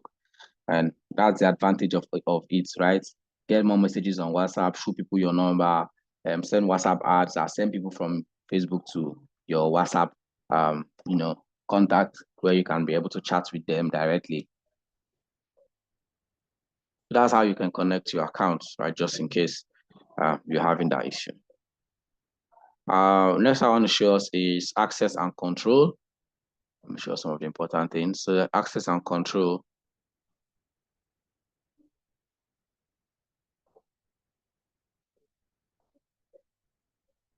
So access and control, this is where you can now deactivate or delete your page. So to deactivate a page means you want to bring down the page temporarily. Let's say, for instance, you want to take a break. You know how it means to take a break, right? You are tired, you just want to rest for a while. You don't want to completely bring down the account, so you can temporarily disable your page or deactivate your page.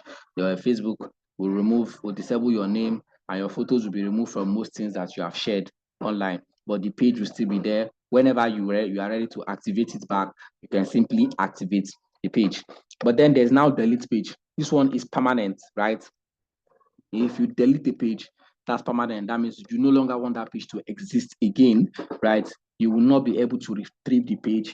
You will not be able to see anything about the page again. They will delete every content that the page has shared on Facebook, right? All your messages, everything will be deleted as a page.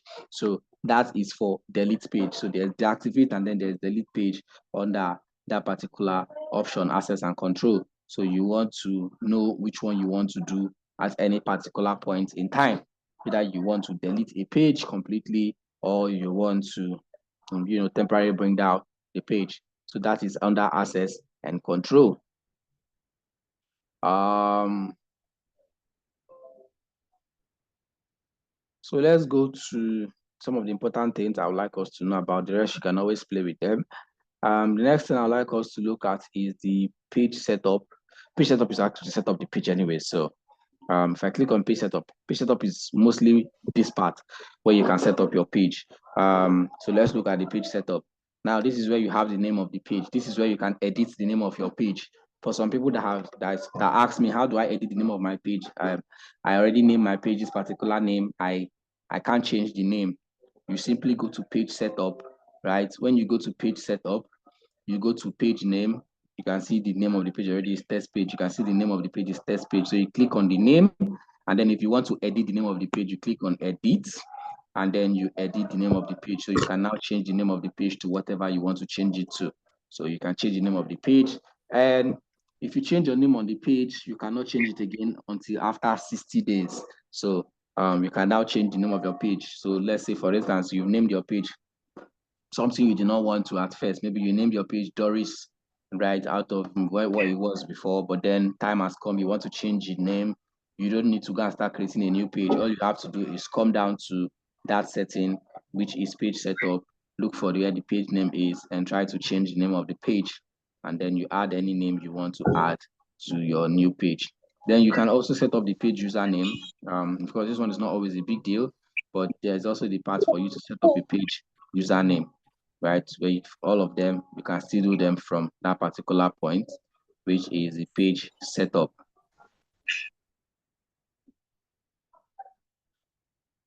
Right?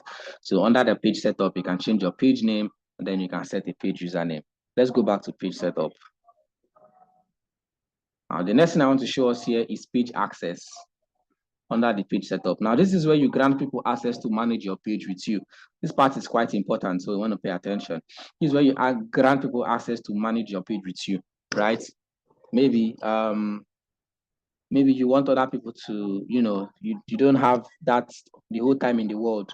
You want someone else to help you manage your page. You want to maybe employ a social media manager or whatever to help you manage the page. You own the page already. So you can now grant people access to manage your page. I'm going to start with, I'll leave the Facebook access first for the last. I'm going to start with task access. Okay, there's community manager, which is mainly to moderate chat, comments, suspend or remove people who violate community standards and see all the admins of this page. That one is there, right? But let's look at task access, which is like where I want to start from.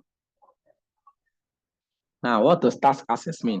Task access means that I will be giving someone access to manage tasks on my page. Access to manage tasks on my page.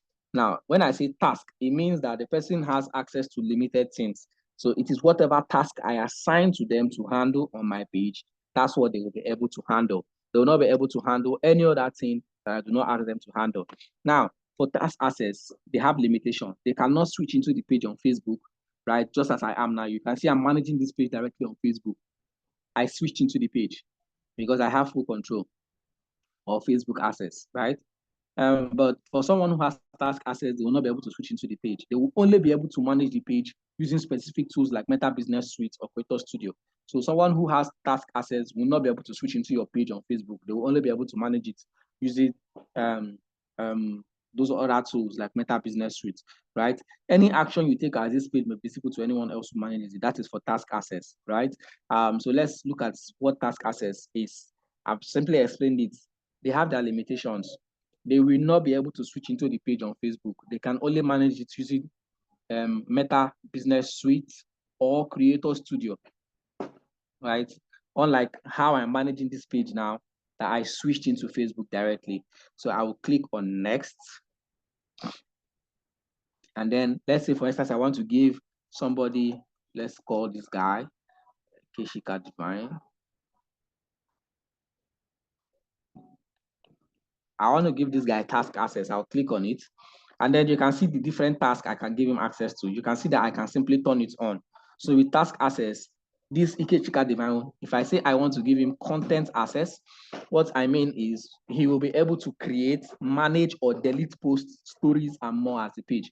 So the only thing he will have access to do is to create content, to manage content, to delete content. Content include normal regular posts, content include stories, content include anything that has to do with posts on the page. Right? Those are the only things he will be able to do on my page because I have granted him content access, right? Now, if I toggle that off and I go to messages and calls, it means that the only thing he'll be able to do is to respond to direct messages and calls as the page. So he'll be able to respond to messages and send messages, and also respond to calls as this particular page. Now, if I give him access to community activity, it means he will be able to review and respond to comments, remove unwanted comments, and report activity. So community activity is more like managing comments that people are making on the page, managing how people interact on the page as a community. So he can be able to review comments, he'll be able to respond, he'll be able to remove unwanted comment, and also report any activity that does not sit well. Right, so that is the only access or the only thing he will be able to do on this page. Then if I grant him ads automatically gives him access to the insights. So ads means he'll be able to create, manage, and delete ad for the page. Invariably, that means he'll be able to see how the page is performing and also see the ads, how the ads perform, which is to see the analytics section of the page, right? That is for insights, which of course comes directly with ads. But if I turn one off, I can turn off insights, right? If you turn on one, so let's turn this off, it turns off the two. If I turn on ads, it automatically turns off insights.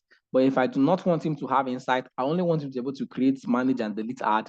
I don't want him to see how the page is performing. I don't want him to see how content on my pages are performing. I don't want him to see how the ads are performing. I can simply turn this off and he will have access to only ads. Likewise, this other one too. I can turn on this guy alone and he will only have access to insights, but he will not be able to run ads on the page. And then of course, you can give him access to everything that is here. You can decide to turn all of them on and give him access to them. What that means is he will have access to all of these things, but he will still not be able to manage the page directly from Facebook like this. He will only be able to manage the page using Creator Studio or Meta Business Suite. Please take notes. Right? So that is for task access. I hope this is clear.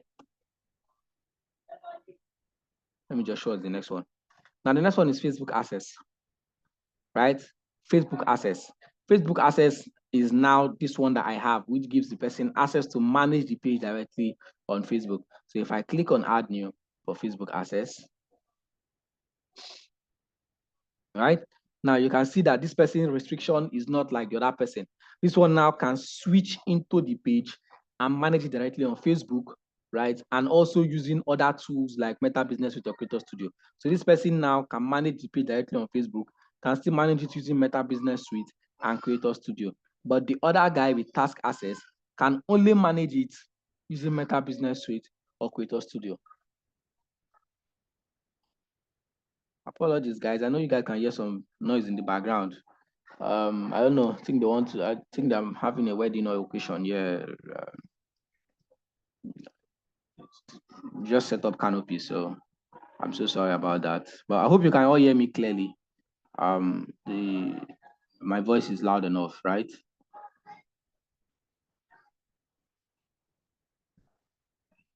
Confirm, please. Yes, sir, we can hear we you. can hear you. Okay, thank you. So Facebook access means that the person can switch into the page and manage it directly on Facebook, like I just mentioned. Now, any action you take as this page, including running on ads or checking into a location, may be visible to anyone else who manages the page, right? So this one now simply means that any action that the person who has access to this page takes, or me who owns the page takes, anybody that manages the page will also be able to see it. So it's more like shared experience for everybody. Same with this one, right? Anyone with Facebook access will have a shared experience, including your feed and notifications for this page. However, each admin will see ads that are personalized to them based on their activity across Meta products. So this one means that because we all manage this page, we'll have a shared experience. We'll most likely be seeing the same thing on our feed and notifications for this particular page when we tune into our Facebook account. So far as we have this page, we'll most likely see some of the shared experiences of the page.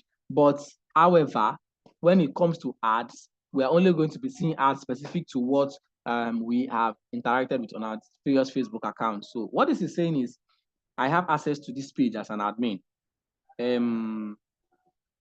Shime Winifred has access to this page as an admin.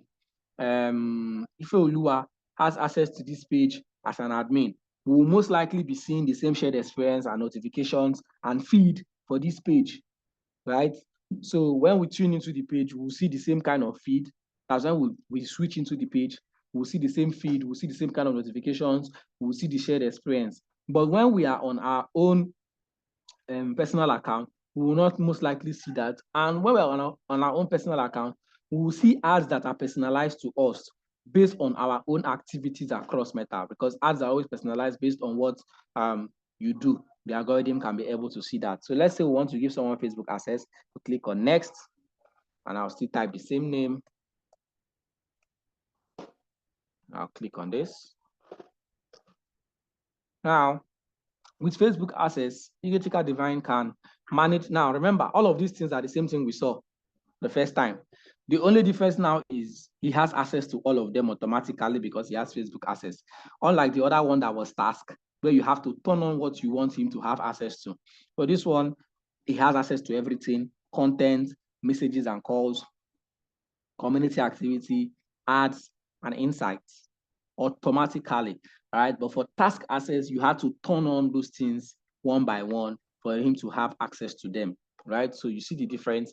In this one now, he has automatic access to all of those things. So you just click on give access and you're going to grant him access. So when you give access, he's going to receive an email and a notification on his Facebook account that he has been granted access to manage this particular page with you, right? And then he will be able to, accept it, because of course, I think there's a 30-day window for you to accept the offer that is given to you by the person to come and help them manage their page, right? But that's on Facebook access. But pay attention to this last one. Allow this person to have full control. Now, this one is quite tricky. Anyone with full control can give access to others, remove anyone from the page, including you, or delete the page. So you have to be very, very careful when you are doing this part. Now, if you're giving somebody full control of your page, invariably you are saying you are co-owning this page with me. Remember, this one is just Facebook access. They don't co-own the page with you. They can actually manage the page. They can actually do everything on the page, but they don't co-own the page with you. But when you say allow this person to have full control, you're more like giving the person access to own the page like you, right? You will still be the page owner, but they have full control. And what that means is that they can give access to any other person without your permission, with or without your permission, right? They can add another person to the page.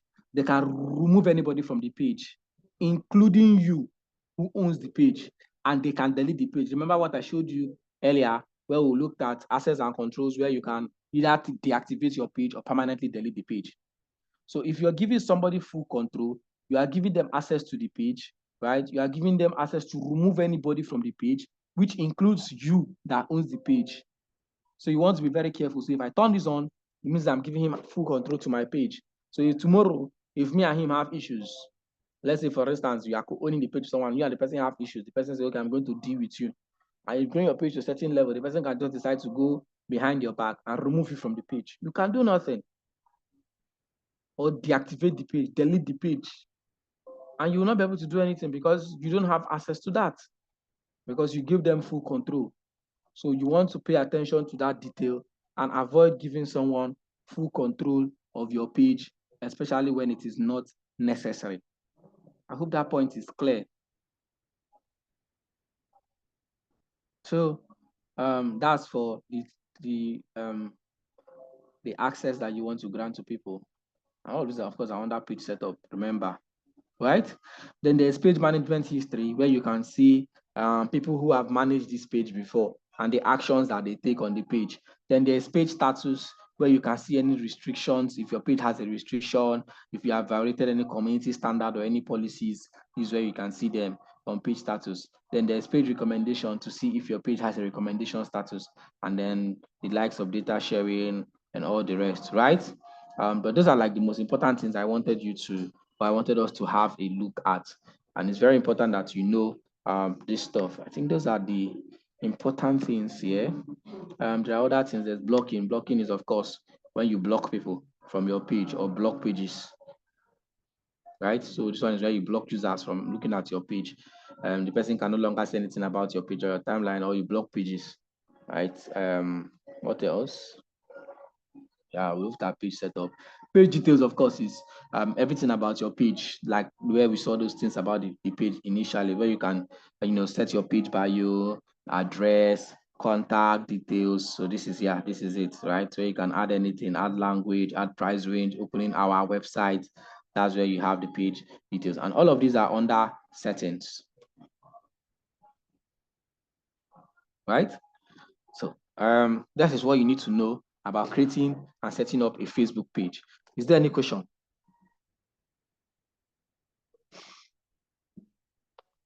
Actually, I don't have a question. I just want to say I'm a bit late, but I guess the video that they are recording will be given to us, so I don't want to throw you back behind.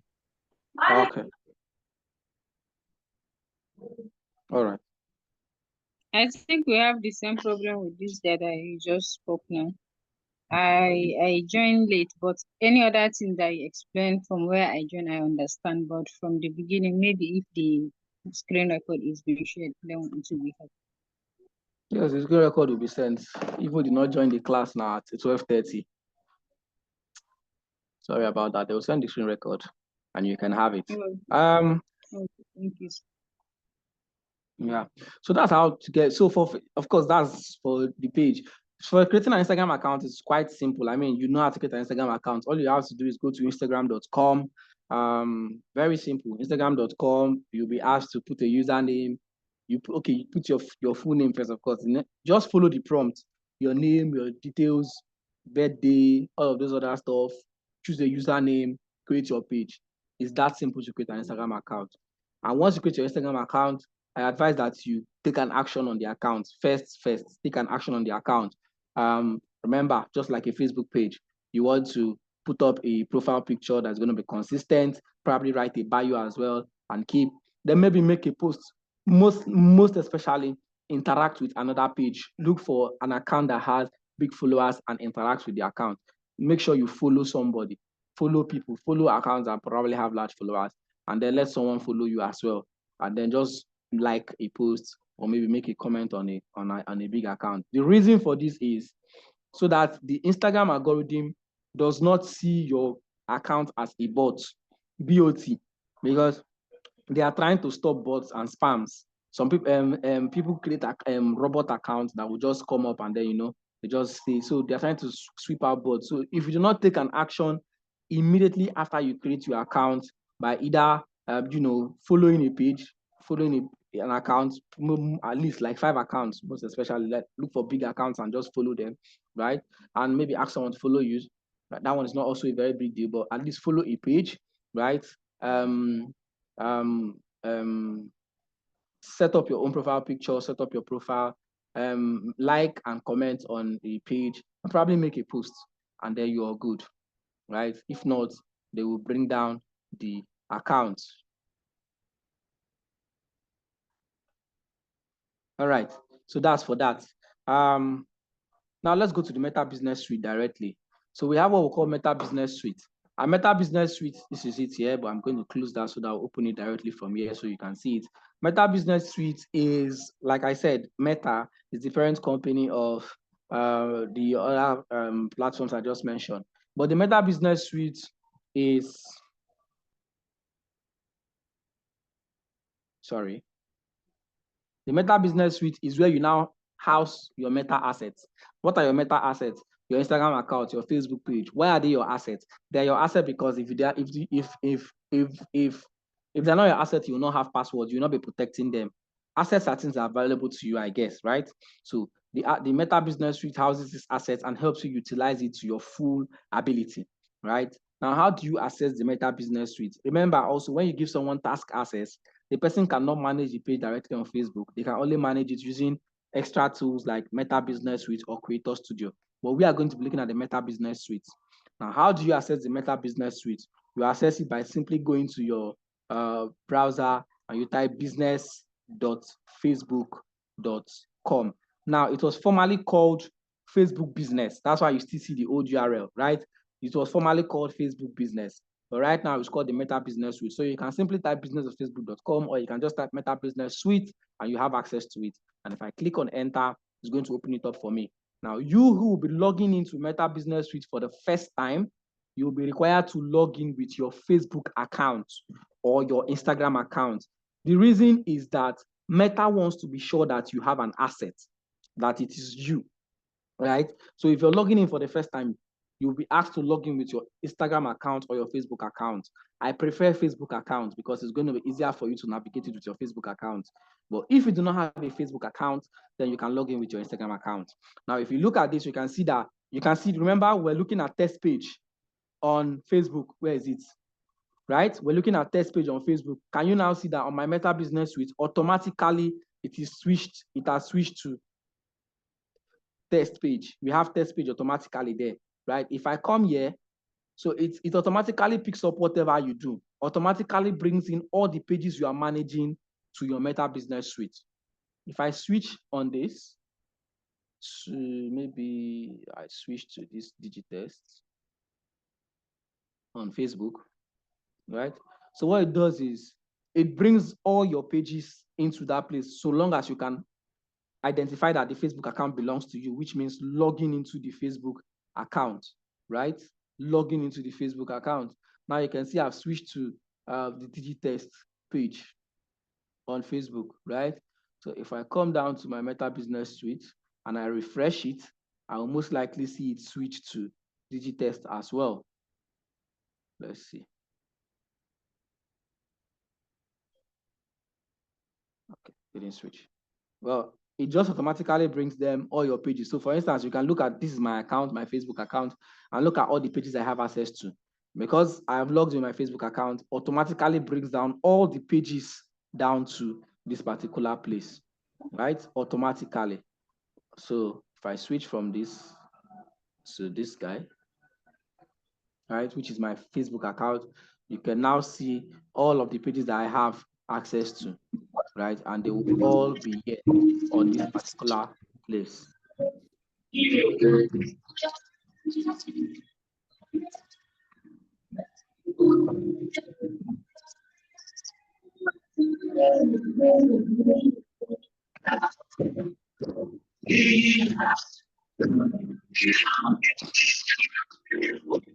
Right.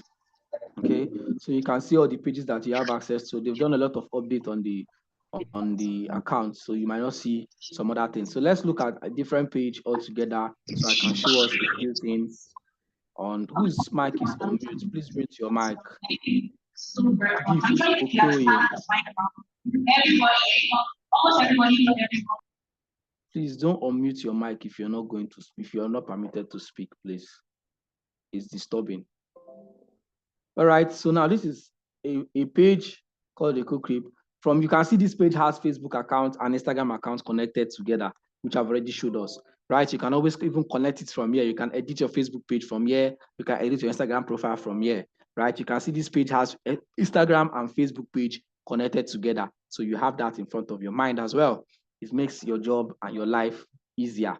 If we look at these notifications, you can see notifications for your pages, and it brings all the notifications together, right? Your Facebook notifications and your Instagram notifications, you can see all of them directly from here if you're operating your Meta Business Suite. Same thing with messages, right? Same thing with inbox. You can see messages from your Facebook account, that's your messenger, and your Instagram account messages, all of them. So long as the two accounts are connected together, you can always see them here on Meta. You can see this is all messages, right? You can see all messages, right? And then if you go, you can switch to only Instagram, or you can switch to Messenger. Oh, EcoClip is your friend. You know the founder. Oh, wow. That's good. Okay. So if I go to content, that's inbox. I've looked at inbox. Let's go to content.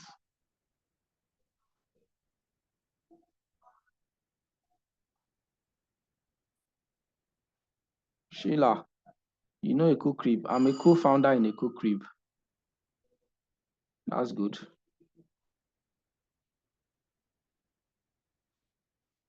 Okay.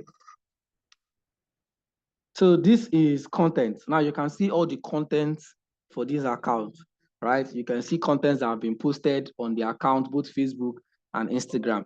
You can see all the content. You can see these are published content. You can see drafts. You can see scheduled content. You can find all the content for this, for the different pages on this place under content, right?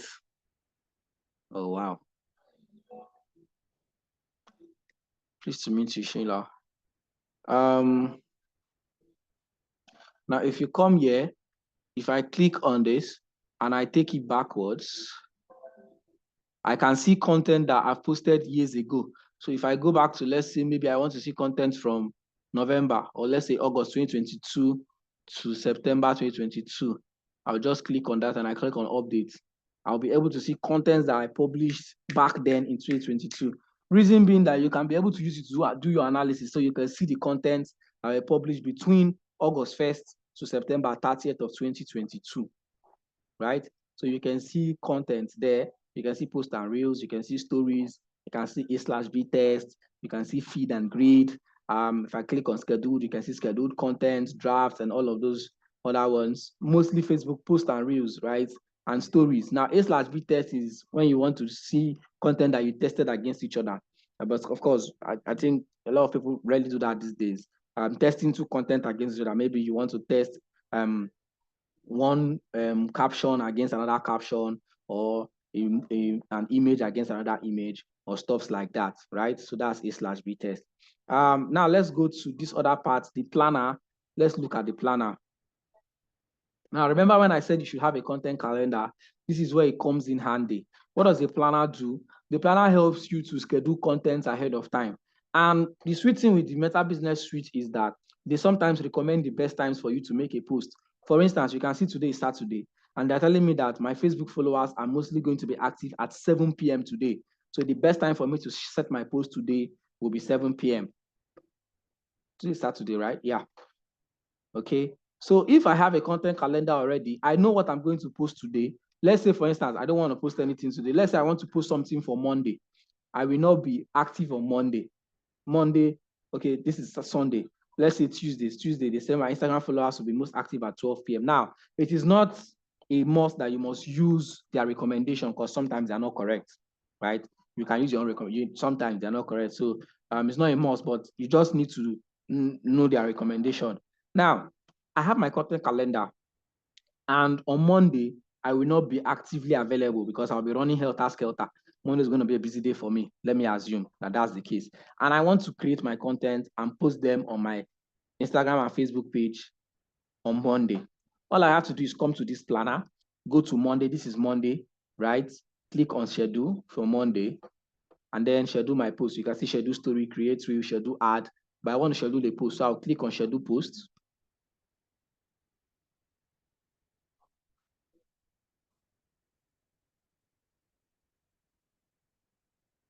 So if I click on schedule post, right, you can see my Facebook posts. You can schedule, let's say I want to schedule both of them at the same time. You can see Facebook 10 a.m., Instagram 10 a.m. I want to post on the two platforms, right? And I want to schedule my post. So I'll just click on that and click on save.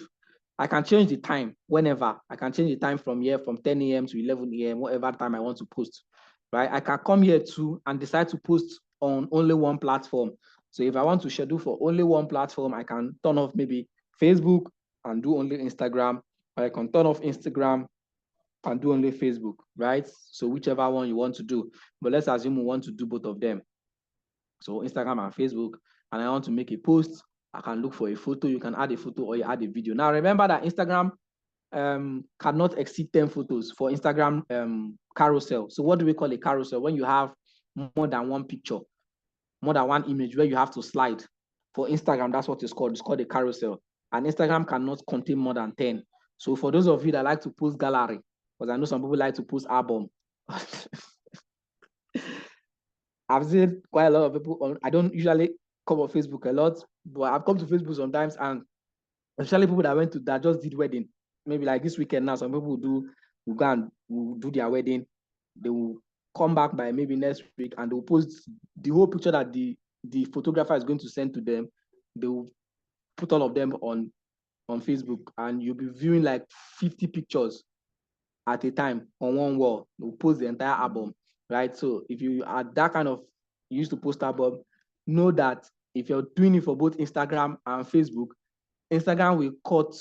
Oh, they have upgraded it to 20 slides. Oh, wow. But it's still showing here that it's 10 anyways. So these guys are still doing 10. Instagram post can't exceed 10 photos. So I think Instagram has upgraded it to 20. Yeah, I learned that, but I've not posted the carousel recently. If you are doing that, for now, it still cannot take more than 10. So you'll most likely cut it. So we'll see about that, right? So even if you're posting your album, just try to know that, okay, maybe the first 10 or the first 20, if it allows 20, the first 20 is what will go. The remaining will be cut off for Instagram. So let's click on upload. So let's say we want to add a photo. So I click on upload a photo, and then I go to my downloads. I just want to pick a random picture. I don't usually have a lot of pictures, but let's see if I have any random picture I can just pick from here. All of these things are people's images. Okay, let's pick this. Shoot the culture. Let's pick this.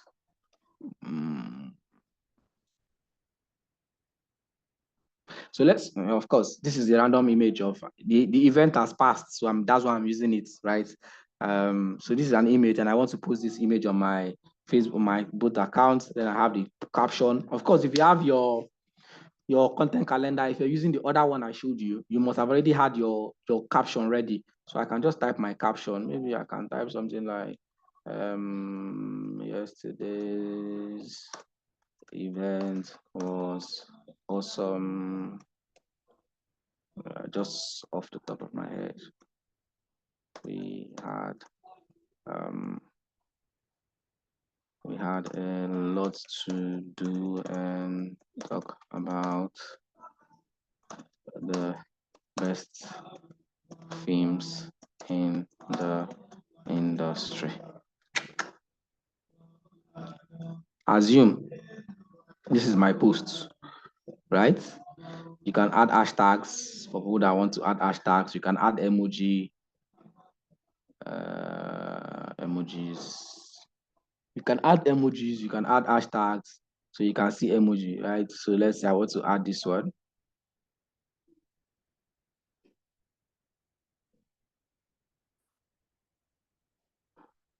Sorry.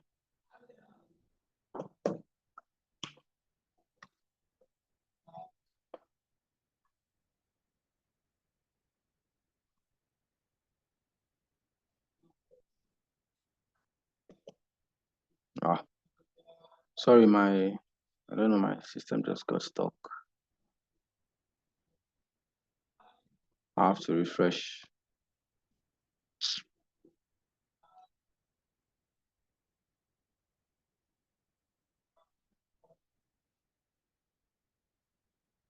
All right.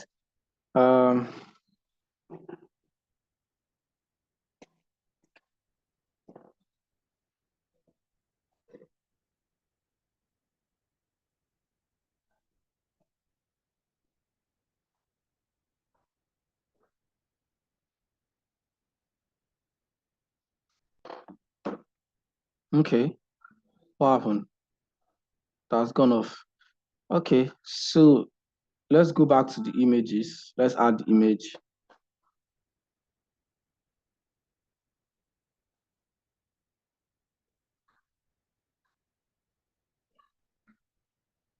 Can add more than one, of course. So we add the image, we add the text, whatever the text is, blah, blah, blah, blah, blah.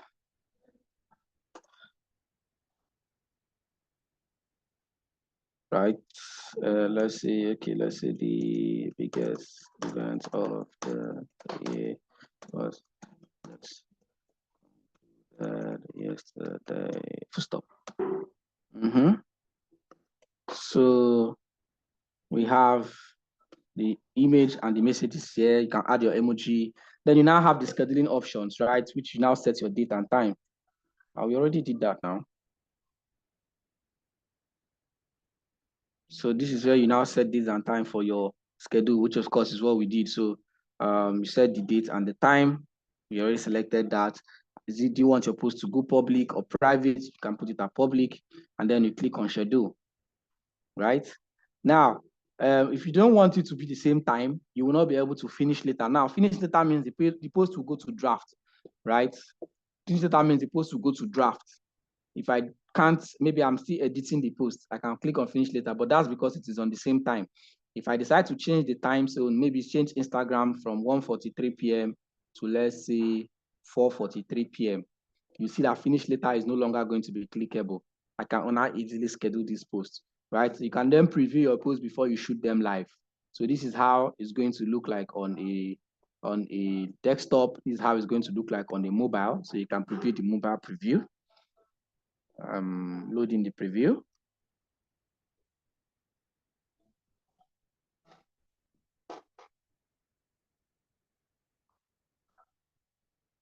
So this is how it's going to look like on a mobile. You can agree that this is what it looks like on a mobile phone. That's Facebook feed preview. We can preview that of Instagram and see what it's going to look like on Instagram.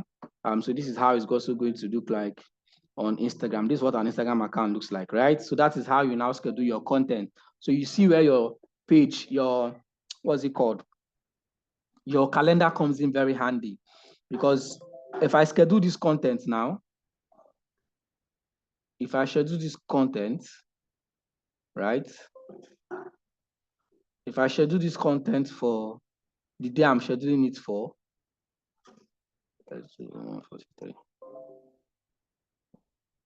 okay, it's in the past. Sorry, that's why it's showing like that.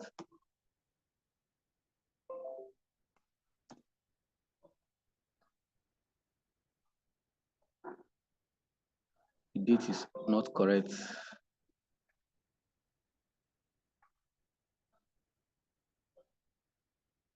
So if I schedule this content for 31st of October, right, and it goes live, whether I am online or not, whether I am active or not, the post will go live, even if my data is not turned on.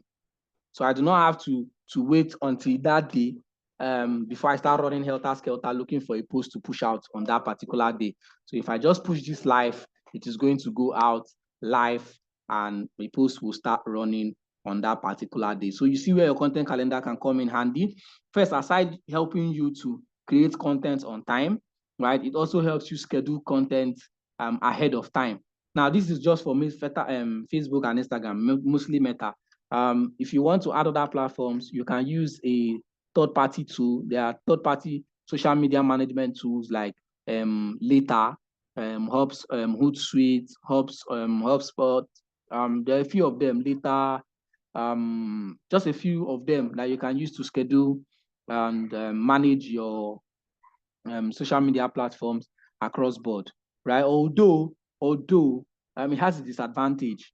I think using those external apps most times causes some damage to your account, especially Meta, because Meta can be very crazy.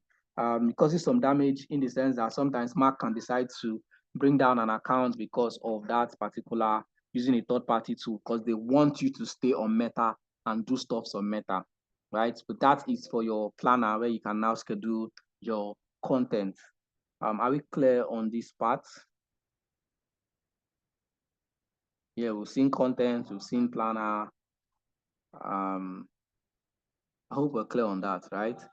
Let's go to something else. Now let's go to let me switch this. Okay, let me leave it here, right? Now let's go to ads. And if you want to run an ad, you need to have what we call an ad account. And it's very important that you have an ad account. I think that's what I'm going to show us most importantly. And aside having an ad account, you need to have what we call a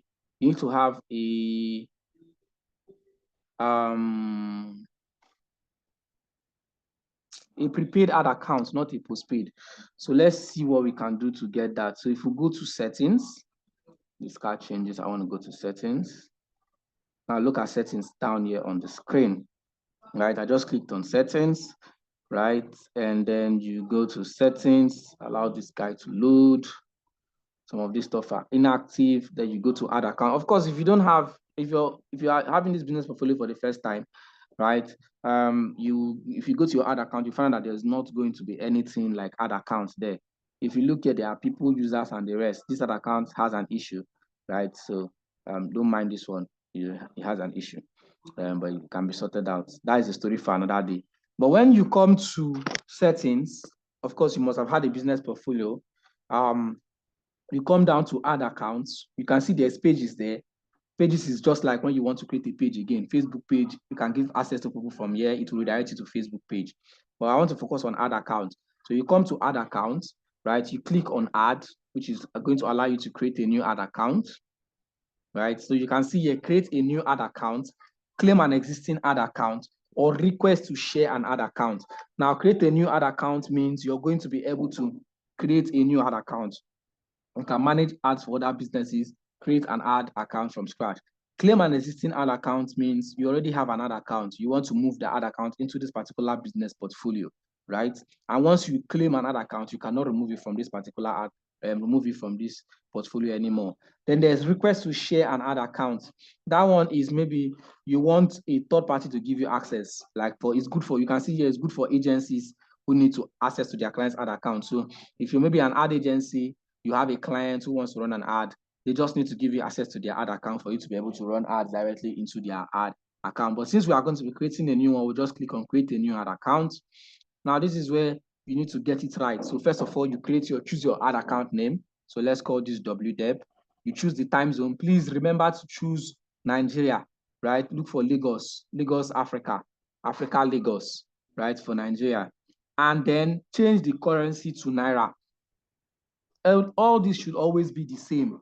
Please do not make the mistake of leaving it in US dollars. Of course, you know what the dollar is now to Naira. So I don't think anybody should tell you.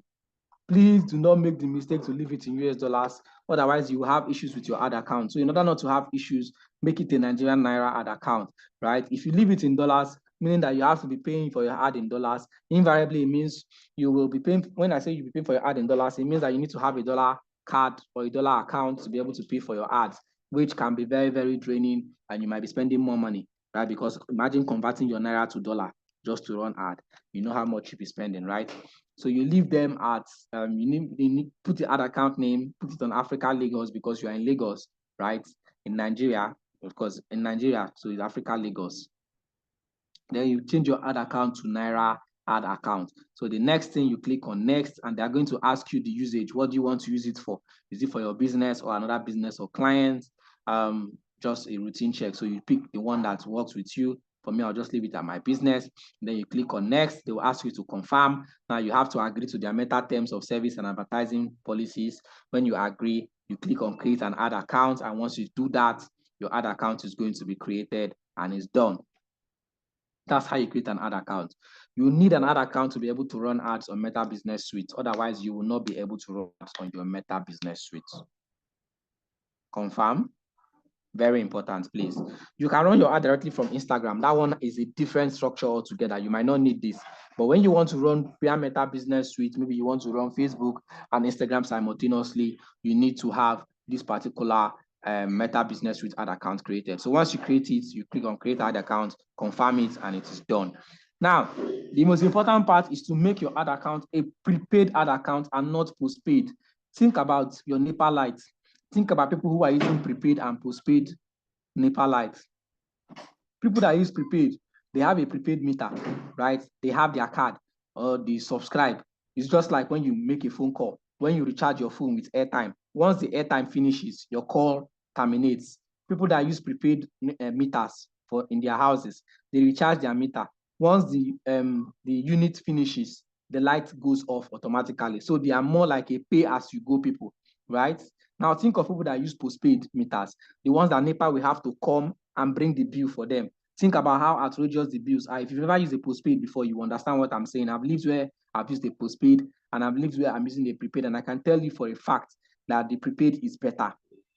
Although some people prefer postpaid, right? I've spoken to a student before that said she prefers postpaid. Why? Because she deals with a lot of heavy materials, high energy consumption materials. If she's using prepaid, she'll be recharging too much, right? But of course, if you are a normal person like me that doesn't have too much, you just need to use prepaid. So I'm just trying to give you that instance, right? Postpaid now. No, not every page. Not every page. Once you create, someone is asking a question. If your is asking, is it every page that must have an ad account? No. Once you create an ad account for a particular business portfolio, right? Once you have that, you can use the ad account to run ads for any page that you have access to. Yes, one ad account can run ads across multiple pages. All you have to do is when you want to run the ad, you select the page you want to use to run the ad. And I think I will show us that very quickly because we need to end this class as soon as possible. Yes, back to how to get your ad account to be prepaid. So for postpaid, yeah, I was trying to explain what a postpaid is. Now for prepaid ad accounts, it means that, for prepaid ad account, right? It means that you have to pay, like you have to deposit funds into your ad account. So you'll be running ad with the amount of money on the ad account. Once the funds get exhausted, right? Once the funds get exhausted, the ad will stop running. But for a postpaid ad account, you will have to put in your card details. So it means that they'll be debiting your card while your ad is running, right? They'll be debiting your card while your ad is running. So if they're debiting your card while your ad is running, right, you'll be spending more money because sometimes they will debit you more than you planned for. And if they do not get money from the account, you will start owing them. So let's say, for instance, you said you want to run your ad for 30,000 naira, right? And you have set your ad for 30,000 naira. Your ad is a postpaid ad. You put in your UBA accounts there, your UBA account number. They'll be debiting you from your UBA card. For any time that your ad is running, they will debit you from there. And when they can no longer debit your card and you are owing them in excess, they will stop your ad and you must pay the balance that they are owing them. So sometimes you might want to run your ad for 30,000 naira. Your ad will exceed 30,000 and your ad will run into 50,000 naira. Right now, you're going to be owing them 20,000 if they cannot debit the remaining 20,000 naira from your card, right? So if you create your ad account, for you who's creating for the first time, you will most likely see somewhere where they will ask you to choose a payment method, right? Choose a payment method. Once you create your ad account, where you have your ad account here, forget what you're seeing here, sorry. When you have your ad account, because once you create the ad account, you will see it somewhere here. Let me switch this user. I think I will see something like that. Let me switch to this one.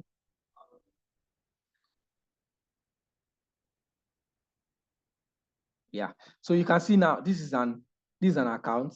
If I go to add accounts, you will see an ad account like this. This one already has already been selected. The payment method has already been selected. But if you create your own, you most likely see it like this, right? You will see it like this, and you will see where they will ask you to choose a payment method, right? All you have to do is choose that payment method. But I am not going to. I will have to go to. I'm going to show you just what you need to do when you click on that stuff. I'm going to go to all tools for mine just to show you the process. It's the same process you're going to see.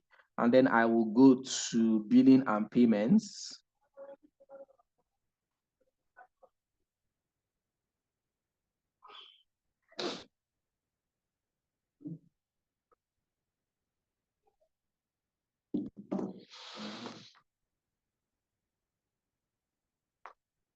Sorry, it's loading up. Loading.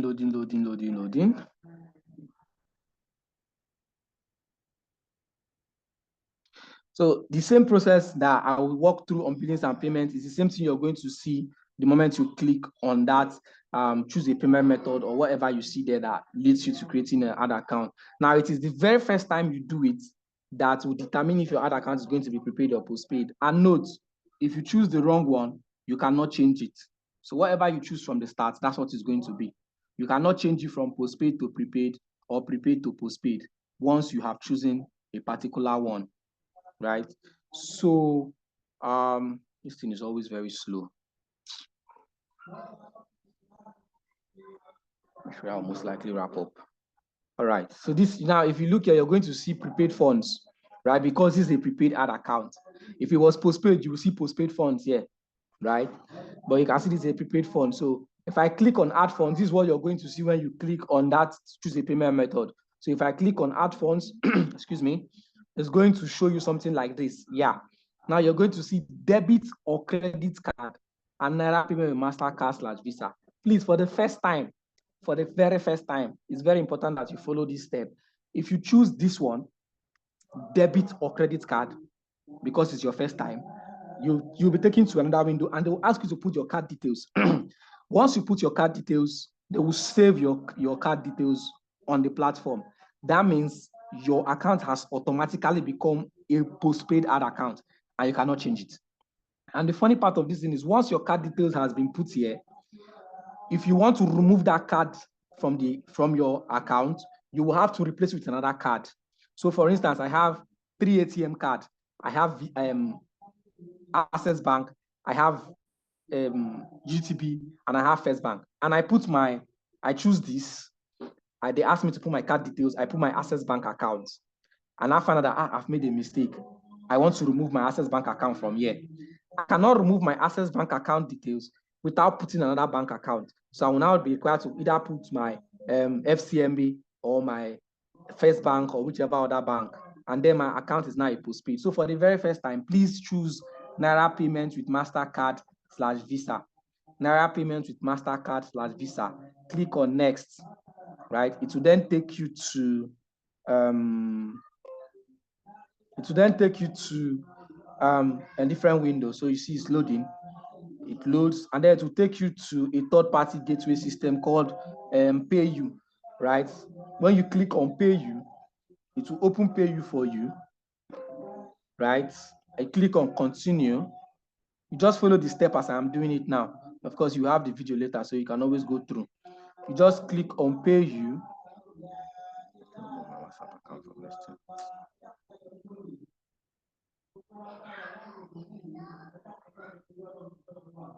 Right? And then they will ask you to put your card details. Now, the difference with this one is they are not storing your card, right? The difference with this particular one, of course, is 45. That's the default, but you can always change it. We are not funding the card. The difference with this one is when you put your card number, you can say I have some card details. You put your card number, you put your card name, you put the expiry date, you put the CVV and the rest. They will debit the card. So they will remove money from the card and store on your account. So if you say you want to debit 10,000 naira and you put your card details, it's one-time payment. They will remove 10,000 naira from your card and they will not store your card. So you can use any other card any other time, right? But I know the cards that work, you can see MasterCard and Visa. VAV card does not work at all. VAV card does not work at all. So when you want to run ads, cards that I know that work recently now are First Bank MasterCard, Zenith Bank MasterCard, I think, UBA MasterCard, Access Visa card also works sometimes, and some other Visa cards, not all works. These days they begin to select cards, but it should be either a MasterCard or a Visa card. But once you come down to this particular window, right, and you get here, you don't need to do any other thing. You don't need to, store even put in the money, right? Once you've gotten to this particular place, you can just cancel, right? You can cancel. And once you cancel and go back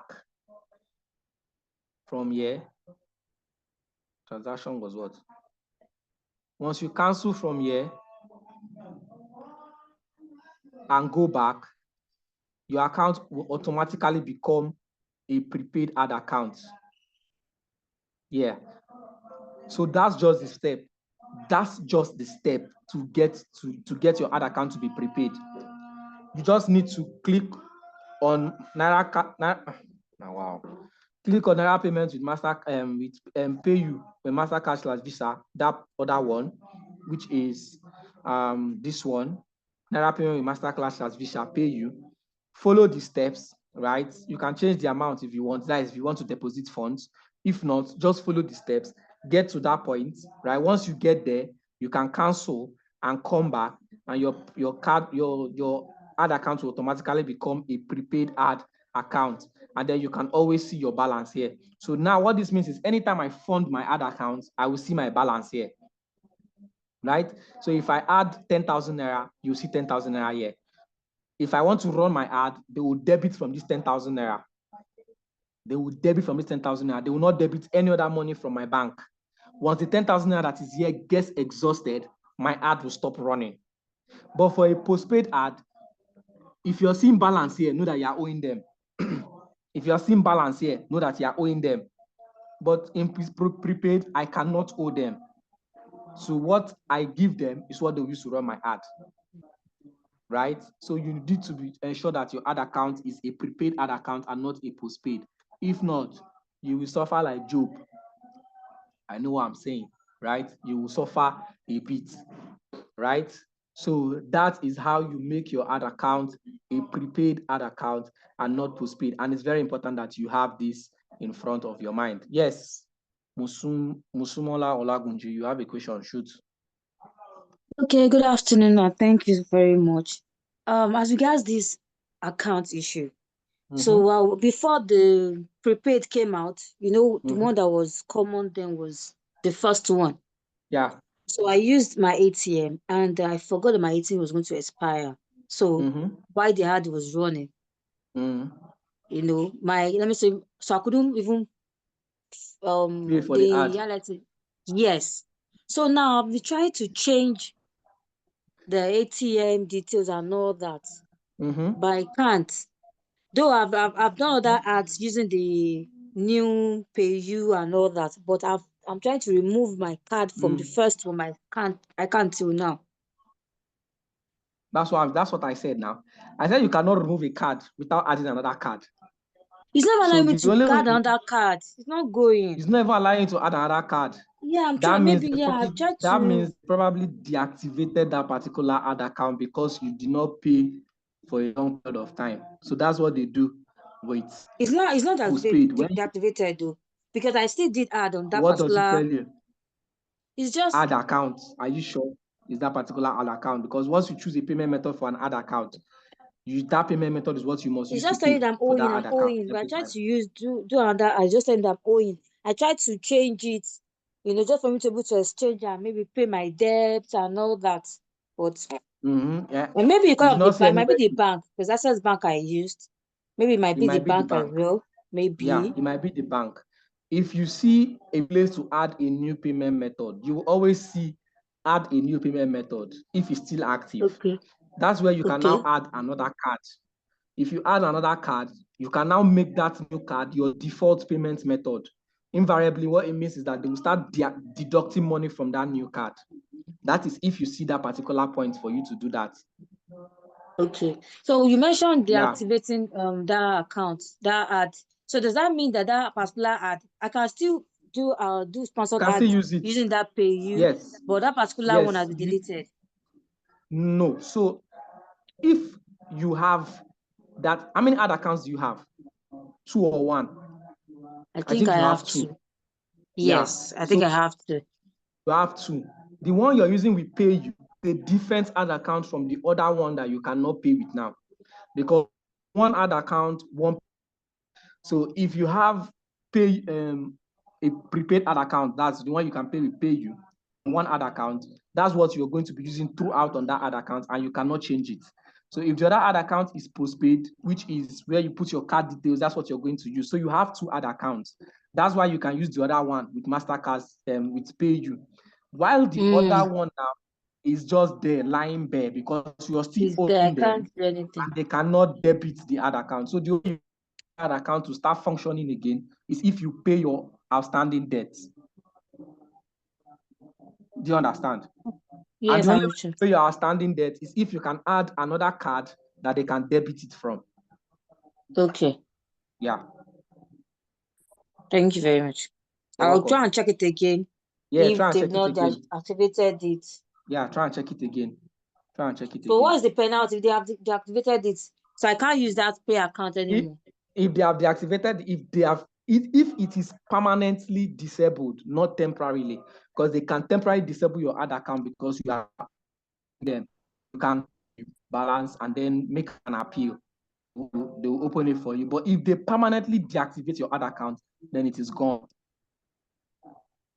Okay, so I can only be using another paid account to do it. Yeah, you can always use another ad account to run your ads. Another ad account, okay. I've not checked it. I'll go and check it again. But I know that last time I tried doing it, it was saying I can't enter the card. I just since I have other alternative. Yeah, because you have an alternative now. That's why you left it. Can't check it again. Yes, now. But I tried it, and I was it's not that I don't want to pay. Just check it again. I think that's the issue. Since the card is not working, you need to put another card that will work. That's just it. I'll check it. Thank you very much. You're welcome. Yeah, Mushin. Sorry, not Mushin. Uma. Your question, please. I'm trying to round up. Yes, sir. Yes, sir. My own question is, how do I embed a link into a picture or a video in an ad? Meaning that when the picture display as a sponsored ad, when somebody touch on the picture or click on it, then it will carry him to my lead funnel into my own feed. You cannot I do don't know that whether on that. Meta. You can't do that on Meta. You can't embed link to picture or video on Meta. The only way you can have is they will give you a button. If you want to run an ad, you see where they will ask you a score that's dependent on the goal of the ad. If your ad is traffic, they will ask you to put in your link. You put in the link, they will add a button. So the button there will be maybe sign up, learn more, right? So when they click on the button, it will not take them to the ad, but you cannot embed a link to a picture or a video on Meta. Is that Okay, clear? I understand. That answers my question. Yes, All that right. answers my question. All right. Thank you. Any other questions, guys?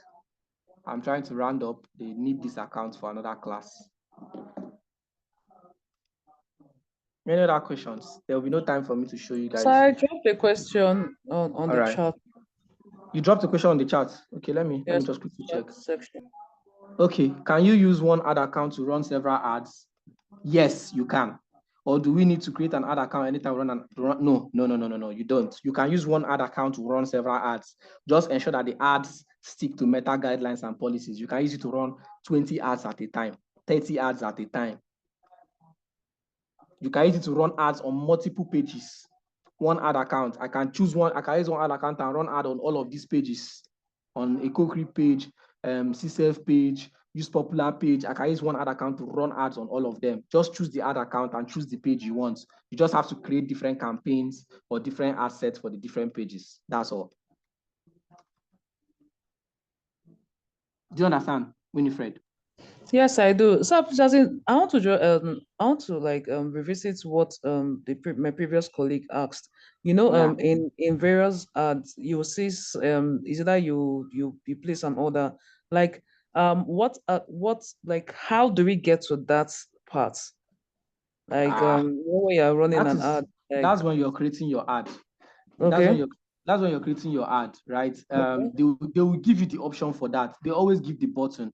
Let me see if I can open that very, very fast. They will always give you a button to actually choose what you want the ad to, what you want to achieve for the ad. So you see that they will give you option, place order, buy now, learn more, all those options. So that's when you're running your ad. By the time you've set up the ad and set up what you want to do for the ad, that's when you're going to see that particular button and you choose the one that best suits what you want. I want to see if this thing will open really quickly.